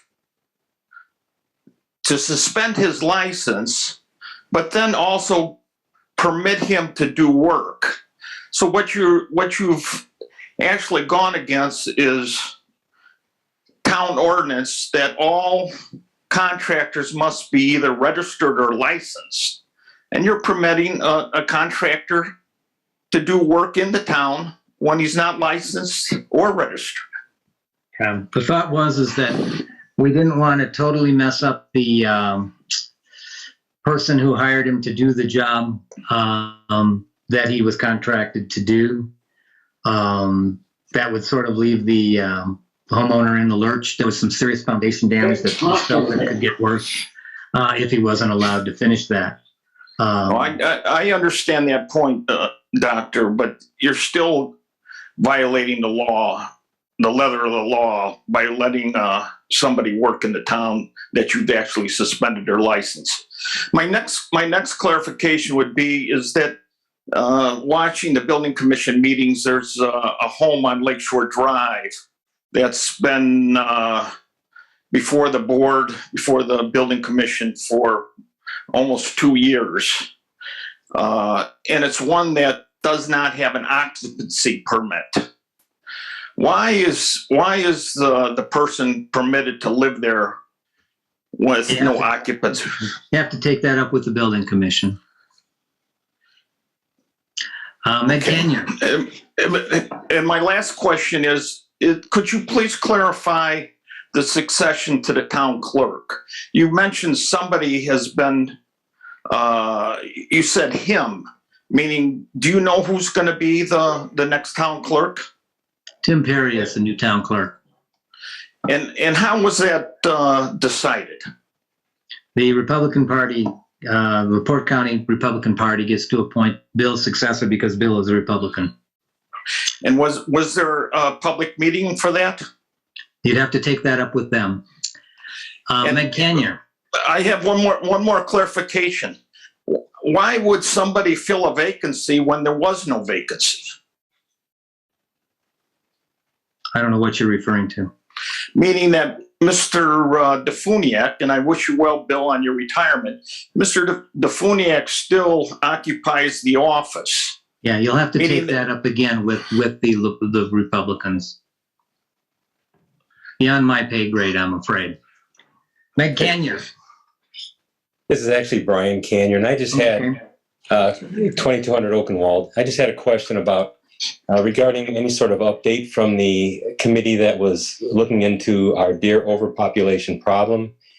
Because even though the temperatures are frigid, the deer are still here. Oftentimes we have a dozen or more adult, both buck and doves in our yard, as well as my wife was even driving over Tank Hill the other day, and a deer actually ran into her vehicle. And I'm just curious if we've had any short-term solutions, long-term solutions, what the committee has come up, because the problem still exists, and I'm afraid it's going to be getting worse. So I'm just curious. Thank you. Yeah, I'm anticipating a report next month from the folks who were against, the members of the committee who were against the deer reduction program. So next month, I think we should be getting an update on that. I think they told me March. Okay, thank you. Yep. Any other public comments? And I guess they should be comments. It probably shouldn't be a banter back and forth. I apologize to doing that. I don't see any other public comments. Anybody have anything else they want to say? If they do, just say it. If they can't figure out how to raise their hand. Otherwise, claims approval, Bill. Claims approval. Check those glasses, please. Check number 18639 through 18721, totaling $207,228.02. January payroll was $78,002.40. Do I have a motion to approve the claims? So moved. Is there a second? Second. I'm in favor. Mike Johnstone. Aye. John Coker. Aye. Mary Lou McFadden. Aye. John Wall. Aye. I'll entertain a motion to adjourn. I second it. Actually, I entertained the motion. Do you want to make the motion? I make the motion to adjourn the meeting. Now is there a second? I'm going to second. I'm in favor. Mary Lou? Yes. John Coker? Aye, yes.